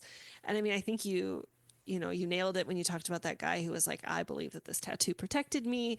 Mm-hmm.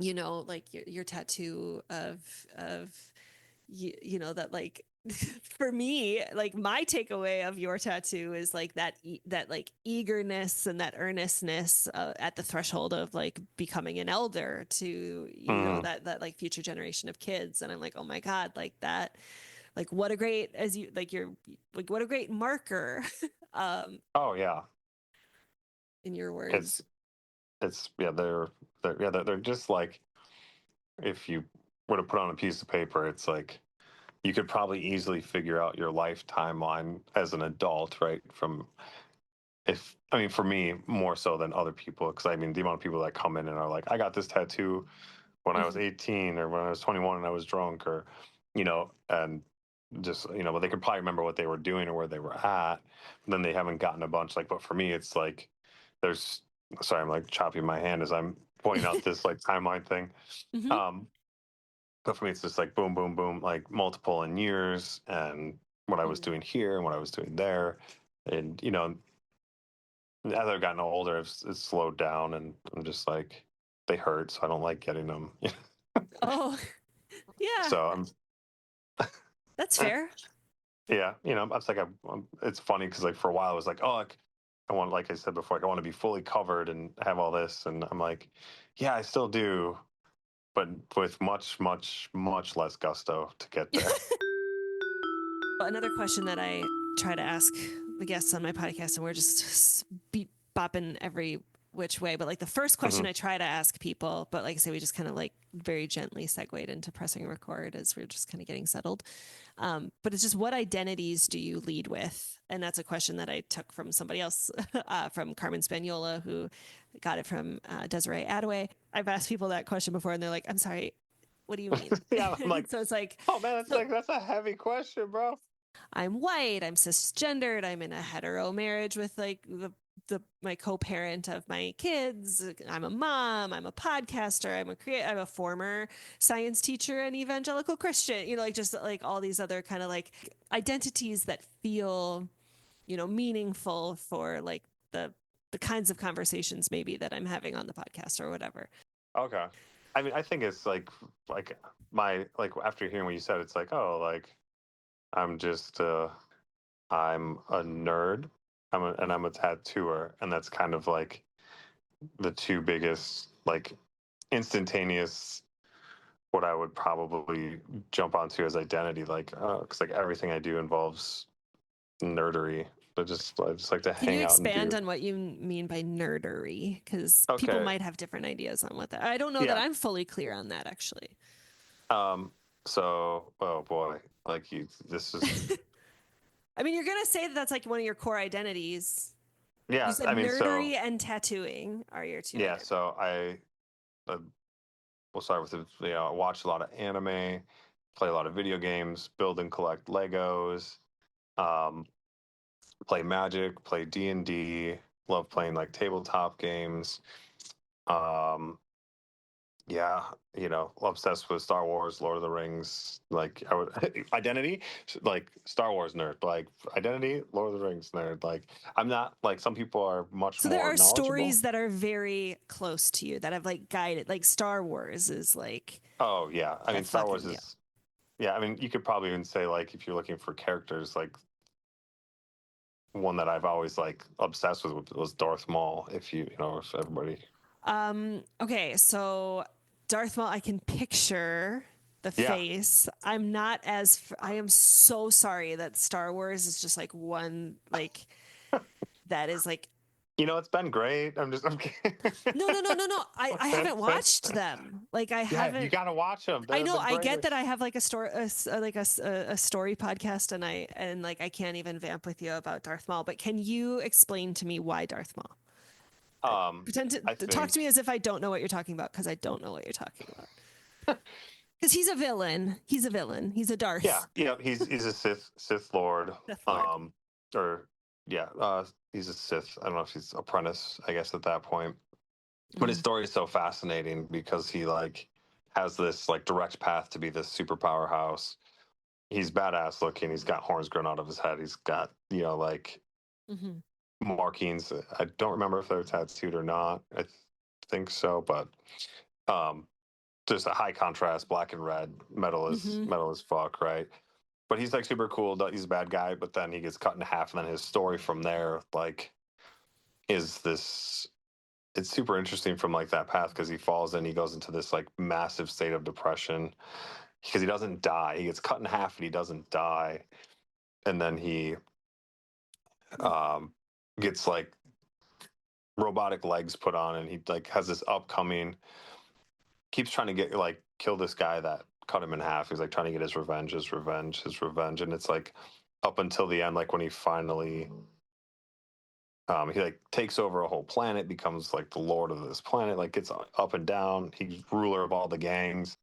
Like then the moment he dies, he like knows that he was like wrong and like in who he was. I mean, at first he was just like a cool character. Then you find him and he's like goes through these like so many emotions and trying to figure it out. And he's just like thinks he's got it, and he doesn't. And he's like trying to do things. And obviously there's a duality within every person. But then like at the end, when he's fighting Obi-Wan, and Obi-Wan, who's very smart and like relaxed character, he's very powerful, but like beats him.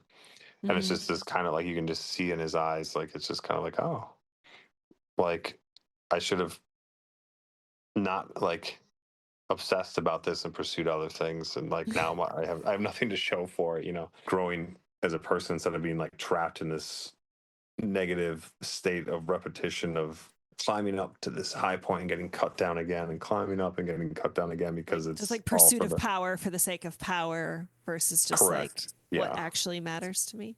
Yeah. Maybe. Like, I don't Okay. know. It's like, yeah, I think that would probably be a reason for an identity. But I also just like all the bad guys. I don't know. They're just really I cool do looking. too. For me, it's people that are the like my definition of it is like this idea that like you will be like scorned from like this mainstream, I'll say, or like modernity, which could be a shorthand for like white supremacy, capitalism, patriarchy, and all those things that are going to be like, oh no, like those witches over there that are going to want to work towards bodily autonomy for trans kids and reproductive rights for, women and femmes, or, like just, Hmm. um, and, and so, yeah, there's just something way juicier about being like, or like, but like, what happened to the villain? I love those genres that are like the origin stories of the villains. Hmm. Like, I like to proceed as though like, people can't be villains, like only systems of domination and exploitation, right? So it's Hmm. like, you know, the evil stepmother, she needs to change her behavior. Yes, she needs, like, we need her to change her behavior, but like she's worthy of love and mercy and grace, but like we need her to change her behavior yesterday. But it's Hmm. ultimately it's the hierarchy of the kingdom that makes people feel a sense of scarcity. It's, maybe some sort of capitalism, maybe there's patriarchy in there too, and so it's just like, okay, like let's just like orient ourselves in these stories. And yeah, and there's just like juicier invitations for like your own shadow work when it's like, but these villains are really fun to work with.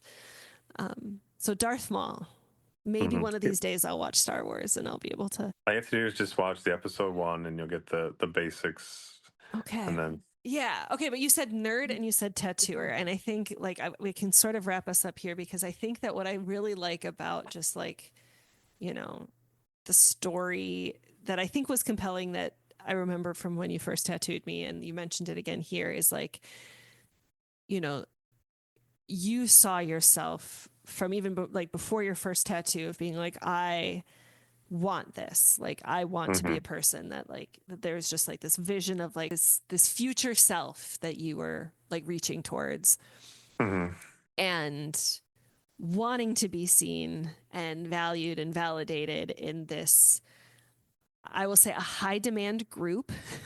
Some people might like a high demand group being, like a cult, where it's just like, you know, you you're kind of not allowed to have your own preferences. There's kind of like somebody else is in charge. There's like a lot of policing. I talk about that in some previous episodes of like high Mhm. demand groups.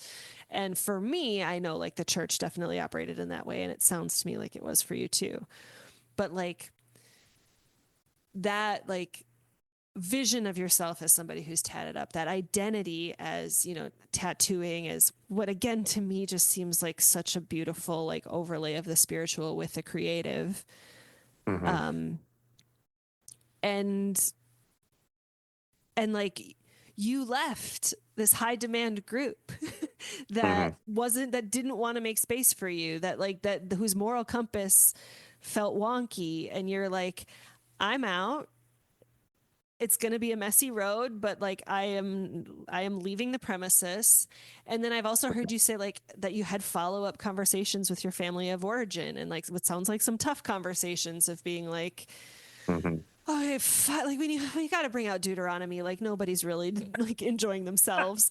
Um, Yeah. so Yeah. like, but then like, but then you said your mom came and got tattooed by you. Mhm. So it's like, I don't know. It feels like there's this, yeah, security in yourself of like, this is who I am and this is who I want to be. And like Mhm. the fortitude that it takes to leave a high demand group, like I get it. Like, cause Oh yeah. I've, and like my journey was different than yours. Like, I wish that I had, it's so funny that you're like, oh man, like I look back and I kind of like, oh, that like hate, what'd you call it? Hate core? Yeah. Hate core? Like, man, I feel like I need to start the hate core now, maybe. I don't know. Like, I'm feeling more rage. Maybe it's perimenopause. I don't know. Uh, but It could like, be, yeah. I mean, but but I think yeah. my Go ahead. question is like, how, because this is another question I ask, is like, how did you resource yourself for that level of liberation? Because we are fucking, and I just want to be clear for those in the back that like we are living in like really wild, like kind of fashy times. In like, just, I Mhm. mean, like I'm in Costa Rica, you're in Minnesota. Um, but still worldwide, like there's very much going to be a need for people to be like, what actually matters to me? What are my identities? Mhm. Like, what is my moral compass? And like, we need a willingness to, uh, to like get the fuck out when we to recognize that we've been lied to. I know is like part of the problem, but then like once we're kind of like shit, like this isn't working, like yeah, like I guess my question is like, and maybe you talked about it a little bit with the music, but I guess like what I want to, I just want to be clear and be like, having left a high demand group like that, I mean, it's a beautiful story. I fucking love that story of just like, okay, like, but this is who I am, and what like all this stuff matters more than like this um you know mirage of safety, dignity, and belonging in this like in group that I just, you're clearly gonna kick me out if I'm gonna try to be my authentic self. Mhm. um yeah, like what, maybe it's like advice for people, like maybe like advice for a younger version of yourself, Oh yeah. um or if somebody else is out there and just struggling with, like similar type things where it's like, I want to be seen in this way and it's like not welcome here. Like what are the Yeah. resources? I like one of the biggest things that it was super funny because there's one of the bands I was really into at the time had this song and it was like question everyone, question everything. And it was like I listened to the song, probably 100 times, and I just was like, I knew the lyrics, blah, and then one day just was like, oh, oh shit, I should question everyone and like begin to like question and not from a point of like like being negative about it, but being like a question it with curiosity, Yes. like being curious about it and getting that information and doing, for a lot of us doing the research on it and starting to look into things and curiosity and experiencing different things, trying, like I remember I was 20, probably 20 years old, going to a private Christian college, worked at Zoomies. One of the guys I worked with invited me to his house to, we did some drawing and we're just hanging out and talking. And he had a party going on. He's like, "Oh, you can hang out at the party. I'm going to bed or whatever." So I experienced like my first like college party. I didn't drink anything. I just was just like, what is this whole thing that's going on? And just like, I was like super observation aspect and just kind of took in the whole thing. And it was just like, I remember, like, I'll never forget it. I just remember thinking, just like, I don't even know what is going on. There's this information overload, the experiences like that are interacting, people going on. It was fascinating. It was like, I felt like, Steve Irwin or Jeff Corwin examining like a species in the wild. Like, oh my gosh, like what is all this? And that was like a big turning point for being like, oh, like all these people who I've never met before just were very nice to me, invited me in, offered me, food and drink, and just like took care. And I was like, okay, like, and that's when I was like, I'm questioning like my belief system, especially with that previous experience. Like these people who everyone says are, according to what I had been taught, like this is bad, everything they're doing is bad, but they're the nicest, kindest people who aren't taking advantage of me or aren't doing anything negative. And yet I go Wow. back to the people who were like raised by me or like, raised around me for years, and they're doing the exact opposite of everything that they believe in. And you're just like that, and then from there it was just like I just started kind of having experience, like stepping outside my box and being like curiously questioning everything, and then almost challenging that, and questioning that against what I believed. And you start like looking into things, thinking about it, taking time to digest it. Like in today's fast-paced society, it's like, oh, we get this information, that's cool. Next thing, and you're just like, Yes. I like what? Um, Uh-huh. do I believe that or not? Like, I don't know. And they're like, sure. And you just like, you almost like just grab onto it and be like, okay, this is part of. So true.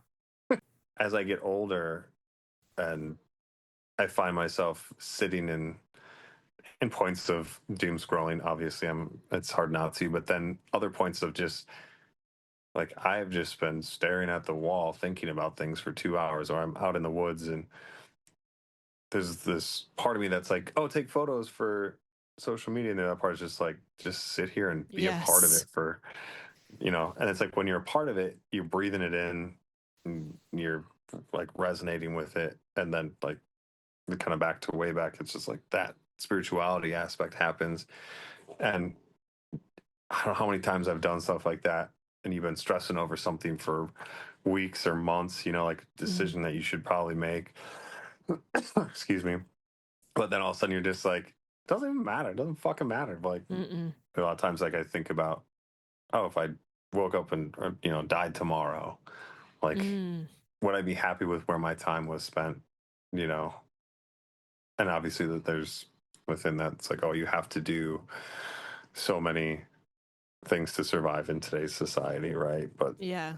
at the same time, you can, like me and my roommate talk about a lot, like how much do we have to work to be able to enjoy things the way we want to enjoy them? And Yeah.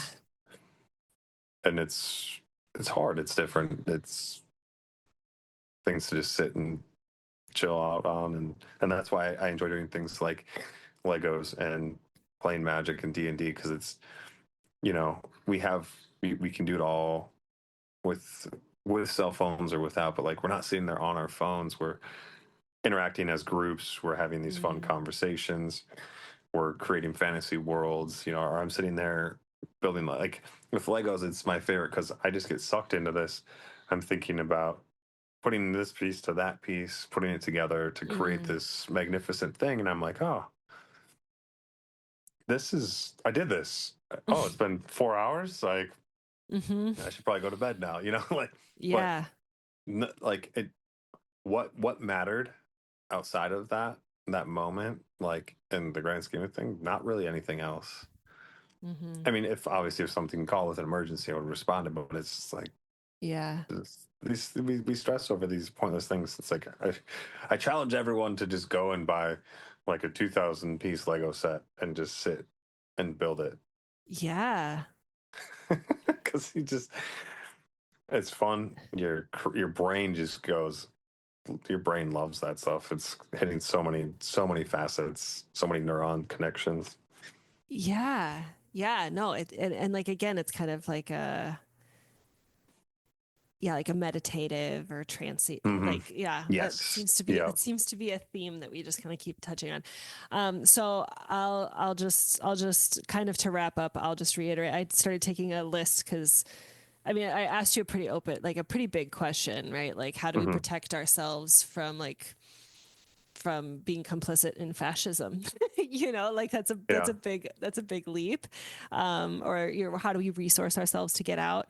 I heard you say like question everything and take your Hmm. time to integrate it. And taking Hmm. time, you also were talking about like with like the world would be a better place if everyone just had a 2,000 piece Lego set that they could just tinker with, Yeah. like it truly, we would like allow our nervous systems to reset so we wouldn't be so reactive. We would be like, kind of, like what, at least that's like, yeah, that's my analysis on that.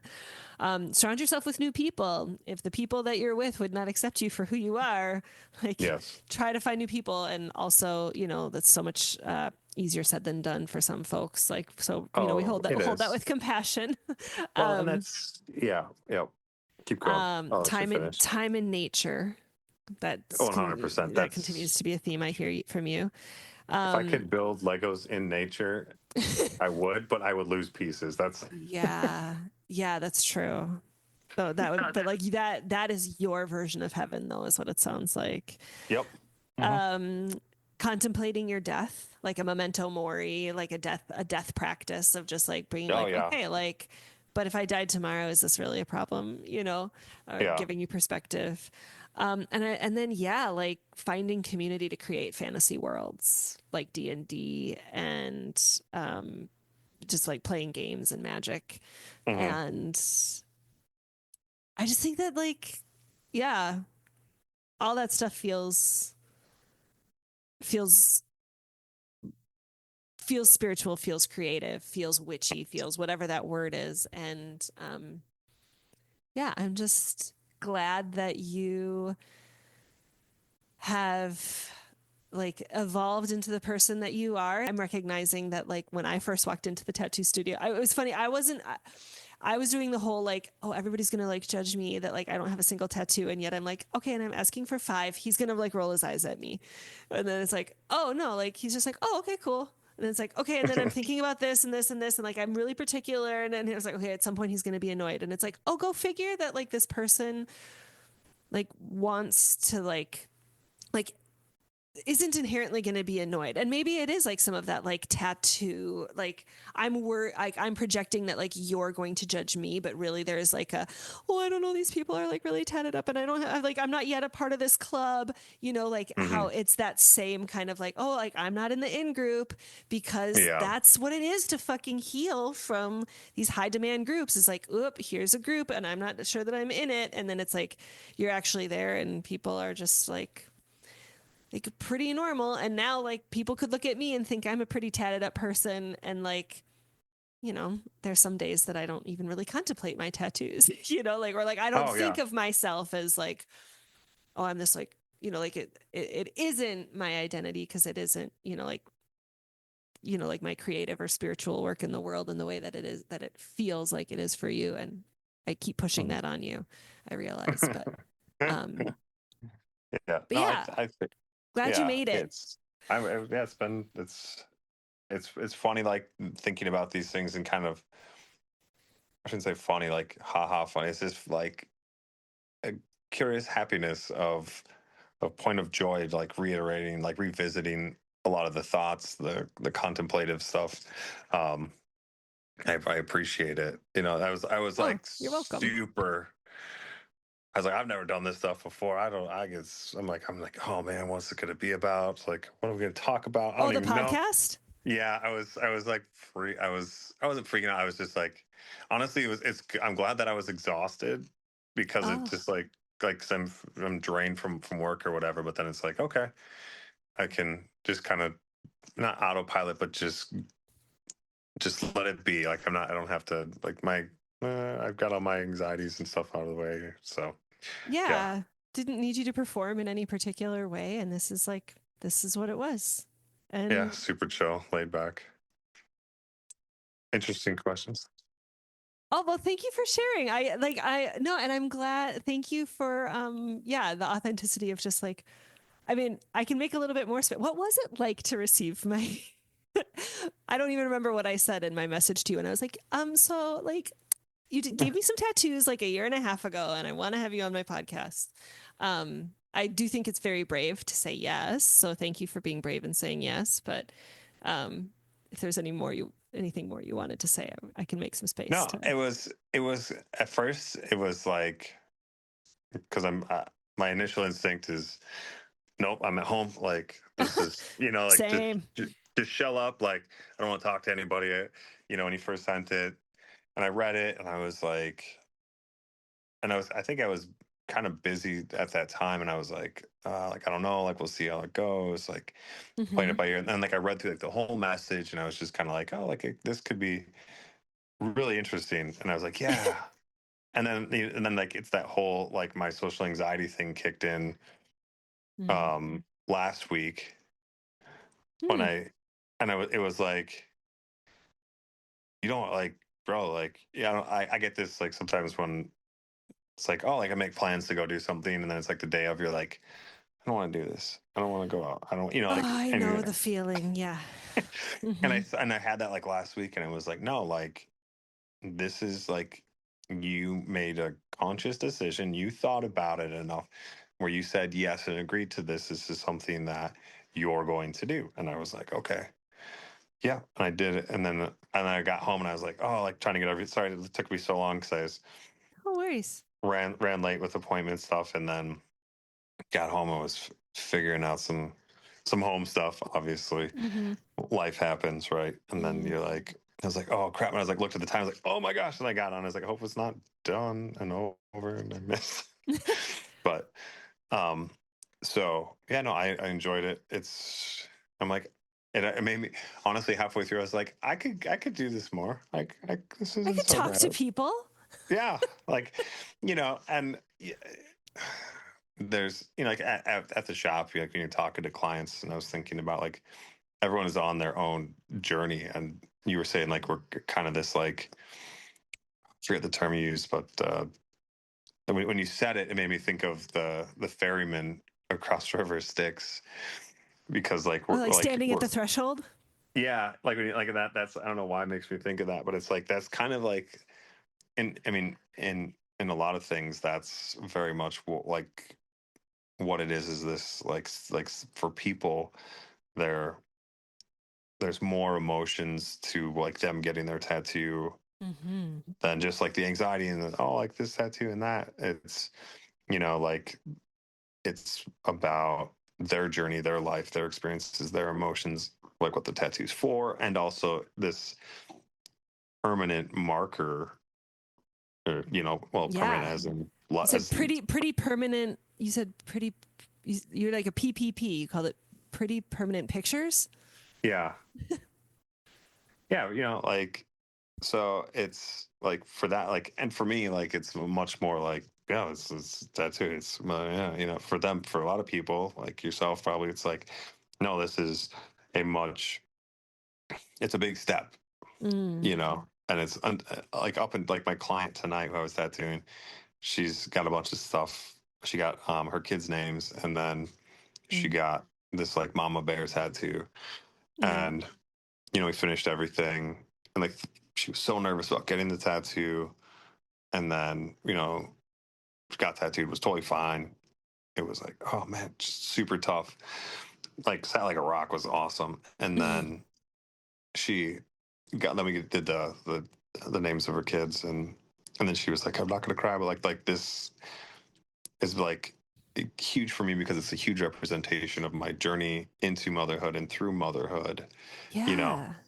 And it's like, I think sometimes, like in our industry, like, when something becomes a job, it is work, right? And work can Yes. take away from that. And so, like, it's always good to have like reminders like that, that it is much more than just an image to us. And it's creating that, encompassing this person's emotions, vision, journey into something that represents that, and then that gets to be, and it's sometimes it's a lot on when you put it in that perspective, it makes it a lot more for us, right? As tattooers, Mm-hmm. it's a lot more weight. Some people are, it can be emotionally and physically and creatively. Yeah, it's certainly not every tattoo artist would be like, I am that, ferryman at the river stick, that I'm here to like hold your emotions, or like, but mixed with your religious upbringing, where it's like, let me pray for you, let me hold some sacred space for you, Hmm. like, to me like, so like, hashtag not all tattoo artists, necessarily, but hashtag probably many tattoo artists, Yeah, that I mean, like a with lot. just a little bit of skillfulness, it's like, I think about like, if you were kind of like talked about like, like the more like ancestral ways, like looking at your Nordic ancestry, and like, let's like go back to Yule, and like, and again, like, it's the fucking manicore. Like, how were, like, how would marking our skin, is just one example, be like some sort of initiation into, or a ritual into some new way of being. And like, the way our society is, the way we live in modernity, we still have the need to initiate into like the next stage of human development. Hmm. And there's and we can have all these failed initiation attempts, like, you just like, I mean, like, that's like all adolescence really is. It's like, I'm gonna go out and do my own thing, I'm gonna like, I don't care about what my parents, like, all that, like, individuation. And I mean, that because like, that's the work of the adolescent. And it's like, but unless you actually have like a community to hold you and witness you properly, then it's just kind of like, then you just kind of, it's just like lots of, like, failed initiation attempts. Yeah. But it's like, if we can give that to ourselves as somebody that's getting tattooed, like, okay, like, this is something that feels really important to me. Only if you're wanting to ritualize, only if you want to get witchy with it, Hmm. that you're like, okay, I'm going to, and I did have friends that, like, I designed my tattoos, and I like talked about it, and, in like certain groups, like, it felt really spiritually potent. And then, I mean, and we've like skirted around some of the conversation. Like, I feel fulfilled in the conversation that we have had, but there was certainly like more personal depths that we can keep private, from like just some of the like spiritual resonance that we had from just what I felt was like this shared upbringing. And what is like that archetypal like tattoo artist? What is the fantasy world where it's like, like, what is it that you need, and I will carve it into your skin, and that's going to give you the magical powers, that's going to give you your protection, that's going to signify this bond, that's going to honor this, like, and it's like, we can choose to be in that world now, right? Like, there's Hmm. a guy that fell off a cliff, and he's like, it was because of this tattoo. Like, we can choose how enchanted we want to be with the world, and engage. And I Hmm. do believe, like, I do believe in spirit. Like, I'm reclaiming, like, spirituality kind of like through a witchy or animistic type lens, and maybe a little bit less through that, like, like the language of that, of like the Christian church. Um, Hmm. but it just, I'm not trying to say like that anybody needs to market themselves in any particular way, but it's just like that there is like this, for many people, there is this initiation attempt that I think that, you know, you as a tattoo artist get more exposure to that level of intimacy with people than like the average person. And like, just the, Hmm. like the invitation to intimacy that really is, whether, like, whether you want it or not, and some days you have it and some days you don't. And like, in like, if we created a fantasy world, like, what would it actually take to, like, offer like a really like taking the time to be witnessed and be seen for this, like, you know this like ritual of like, okay, and now we're gonna ink this story into your skin, Mm-hmm. with this intention. May it be so. Amen. Yeah. The thing, I just had a thought when you were just like what you were saying. It just reminds me of like there's some Japanese tattoo artists. Some still do it, as far as I know. But some of the back in the day would like if you wanted to get like work done by them, you would pay all up front for the tattoo. You fly over there and you live with them for like a month, Mm. and you like there wouldn't be some of them. From what I've seen, like some of them would have like through that time, I kind of like discuss like design stuff and like what they were thinking. But other ones would be like, I'll tell you what you're getting, Mm-hmm. and it's like from like a very um kind of like introspective into that person to kind Mm-hmm. of be like, okay, like well, you think you want to get a dragon, but like you're much more like I think you should get the tortoise or the crane because this is what I picked up from your energy and like who you are, and like what you've told me about your life and sharing experiences and how you are. Mm. And, it's like, and to me, like that is like the the mega like tip top of like what we've been talking about with being like Right. like a People are opting into like I want this initiation experience. I want to be witnessed like in it like that. Yeah, like oh my god, like live like that huge trip. You have to like like you have to mm-hmm. like you're crossing that threshold into like literally like a different like culture for anybody who doesn't live in Japan. Oh and yeah, and then yeah, and it sounds like it's I mean part of like a lineage, like a spiritual like lineage that you're being like invited into, yeah, and and to be to be initiated in that way, or to have like whatever that magic is, but that like they're still ultimately like you know yeah. not I gonna mean, let and you I'm just sure like there's you're not just gonna be like do this design. It's like no, like we got to be in integrity within our practice. And yeah, yeah. it's crazy because yeah, you live with them, you eat with them, you spend with their family too. It's and I'm like Yeah. it to me like that sounds like the greatest experience ever. You know, Oh, like I mean, it's one I've always thought about doing, but I mean, I'm covered enough where it wouldn't. but you feel the drive for like an initiation experience around like a Oh more yeah, like oh yeah, and yeah. like I've gotten close to that with some of the guys that I've worked with that I've gotten tattooed by. Some of them are like, oh, I need something to go off of, and I'm like, I have this general idea of this thing, but you do it. Like it's Mm. it's going here, and you can do whatever you want with it. Like make it work, and that's like the interaction with the artist is like the experience and like getting the tattoo and knowing like they put a lot into it because it's something that is on in them. It's like I think sometimes it's more pressure. People are like do whatever you want with it, but at the same Mm. time you can just be like, well, what do I want to do with it? And you just kind of free flow it. But Mm. so I've had similar, but not. I mean, I haven't gone and lived with someone for a month and then got tattooed. But Well, and like like they're initiated elders in that tradition, right? Like it's like mhm. it's hard to um it's hard to ask somebody else to like do that thing for you when it's like it's like we're kind of like I mean I'll speak for myself as like like a white bodied person that it's just like my people assimilated it, our culture and our traditions in order to earn our seat at the table of whiteness. So it's just like Mhm. it feels really sad. It's hard when we don't like live in a culture that values like this level of initiation, Mhm. yeah, like Yeah. into like a certain lineage practice. Yeah.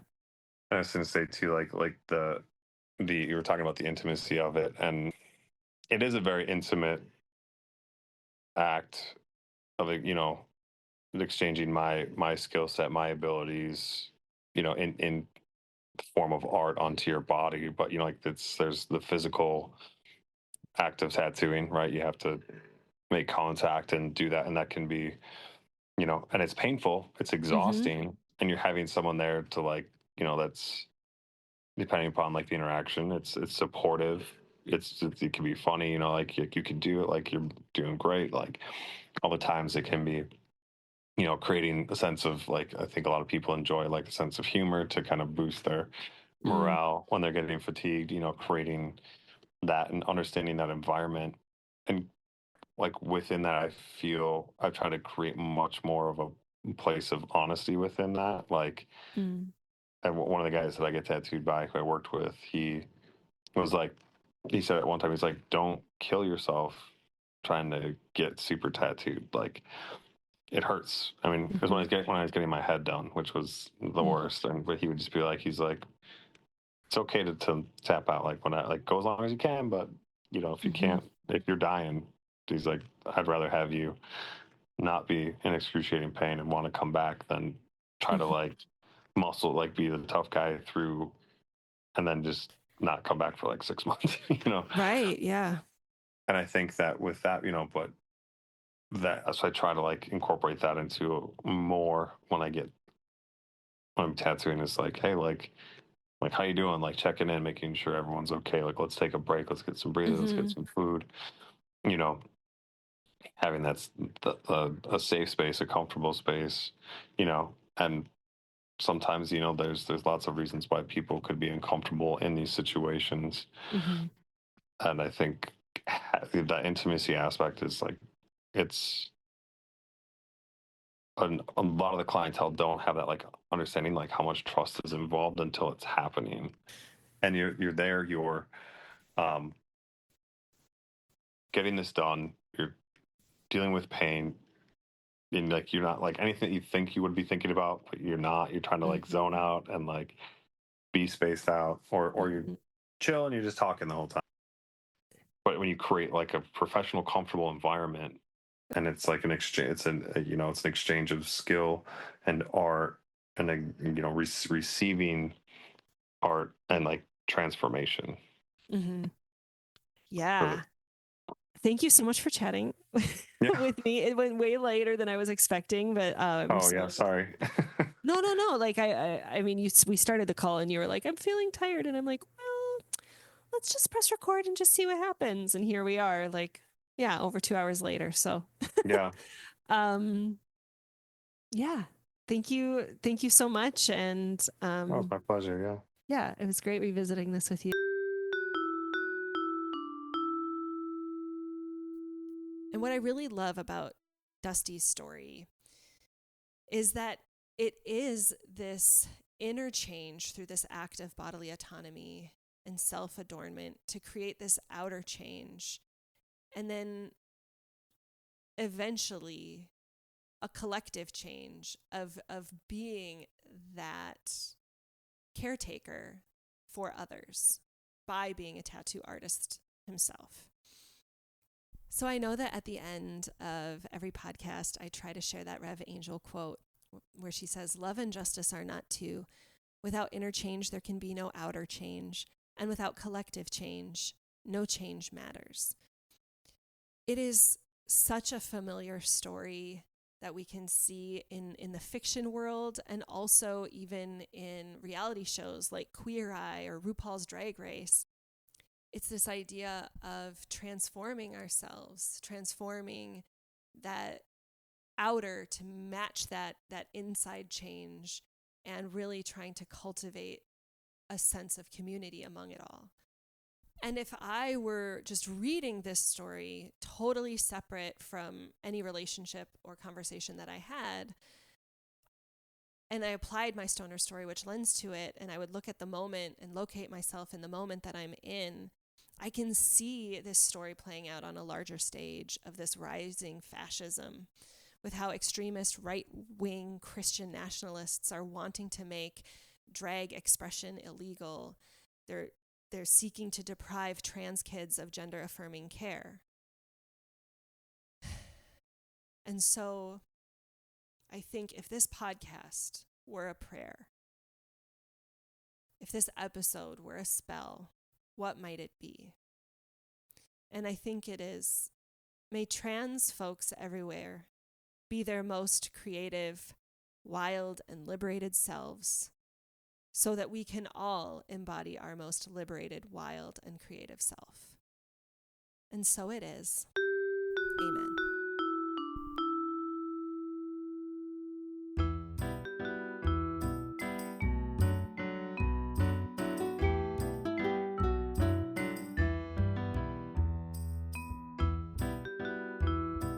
Thank you so much, Dusty, for graciously and bravely saying yes to my bid to have you come on the show and practice. For me, it was a practice of secure attachment, and it is my hope that it was nourishing to you in some way.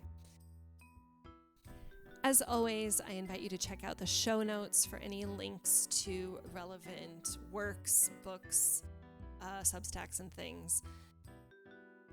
If you want more information on high demand groups, I invite you to check out season 2, episode 2 with Carmen Spagnola, where we talk about fascism in Severance. It would be applicable even if you haven't seen Severance. You can also just check out Carmen Spagnola's work on fascism. For more information on secure attachment, of course, you can go to the Numinous Network and follow Carmen Spagnola there, as well as some ritual practices. She has her new book, Spells for the Apocalypse, which has been very resourcing to me these last couple weeks. Oh, and she also has the book, The Spirited Kitchen, which is recipes and rituals for the Wheel of the Year. So I would recommend that if you are interested in the idea, if you are a fellow white person, being curious about what are your indigenous practices as someone perhaps of Scottish or Nordic or whatever descent. That Spirited Kitchen is a great resource to be exploring some of that as well, so that we can, as white people, not just be stealing from or appropriating cultural practices of others, but really being curious about our own. As white-bodied people who are really trying to reclaim our spirituality amidst imperialist, white supremacist, capitalist patriarchy. So I highly recommend Carmen's work for that.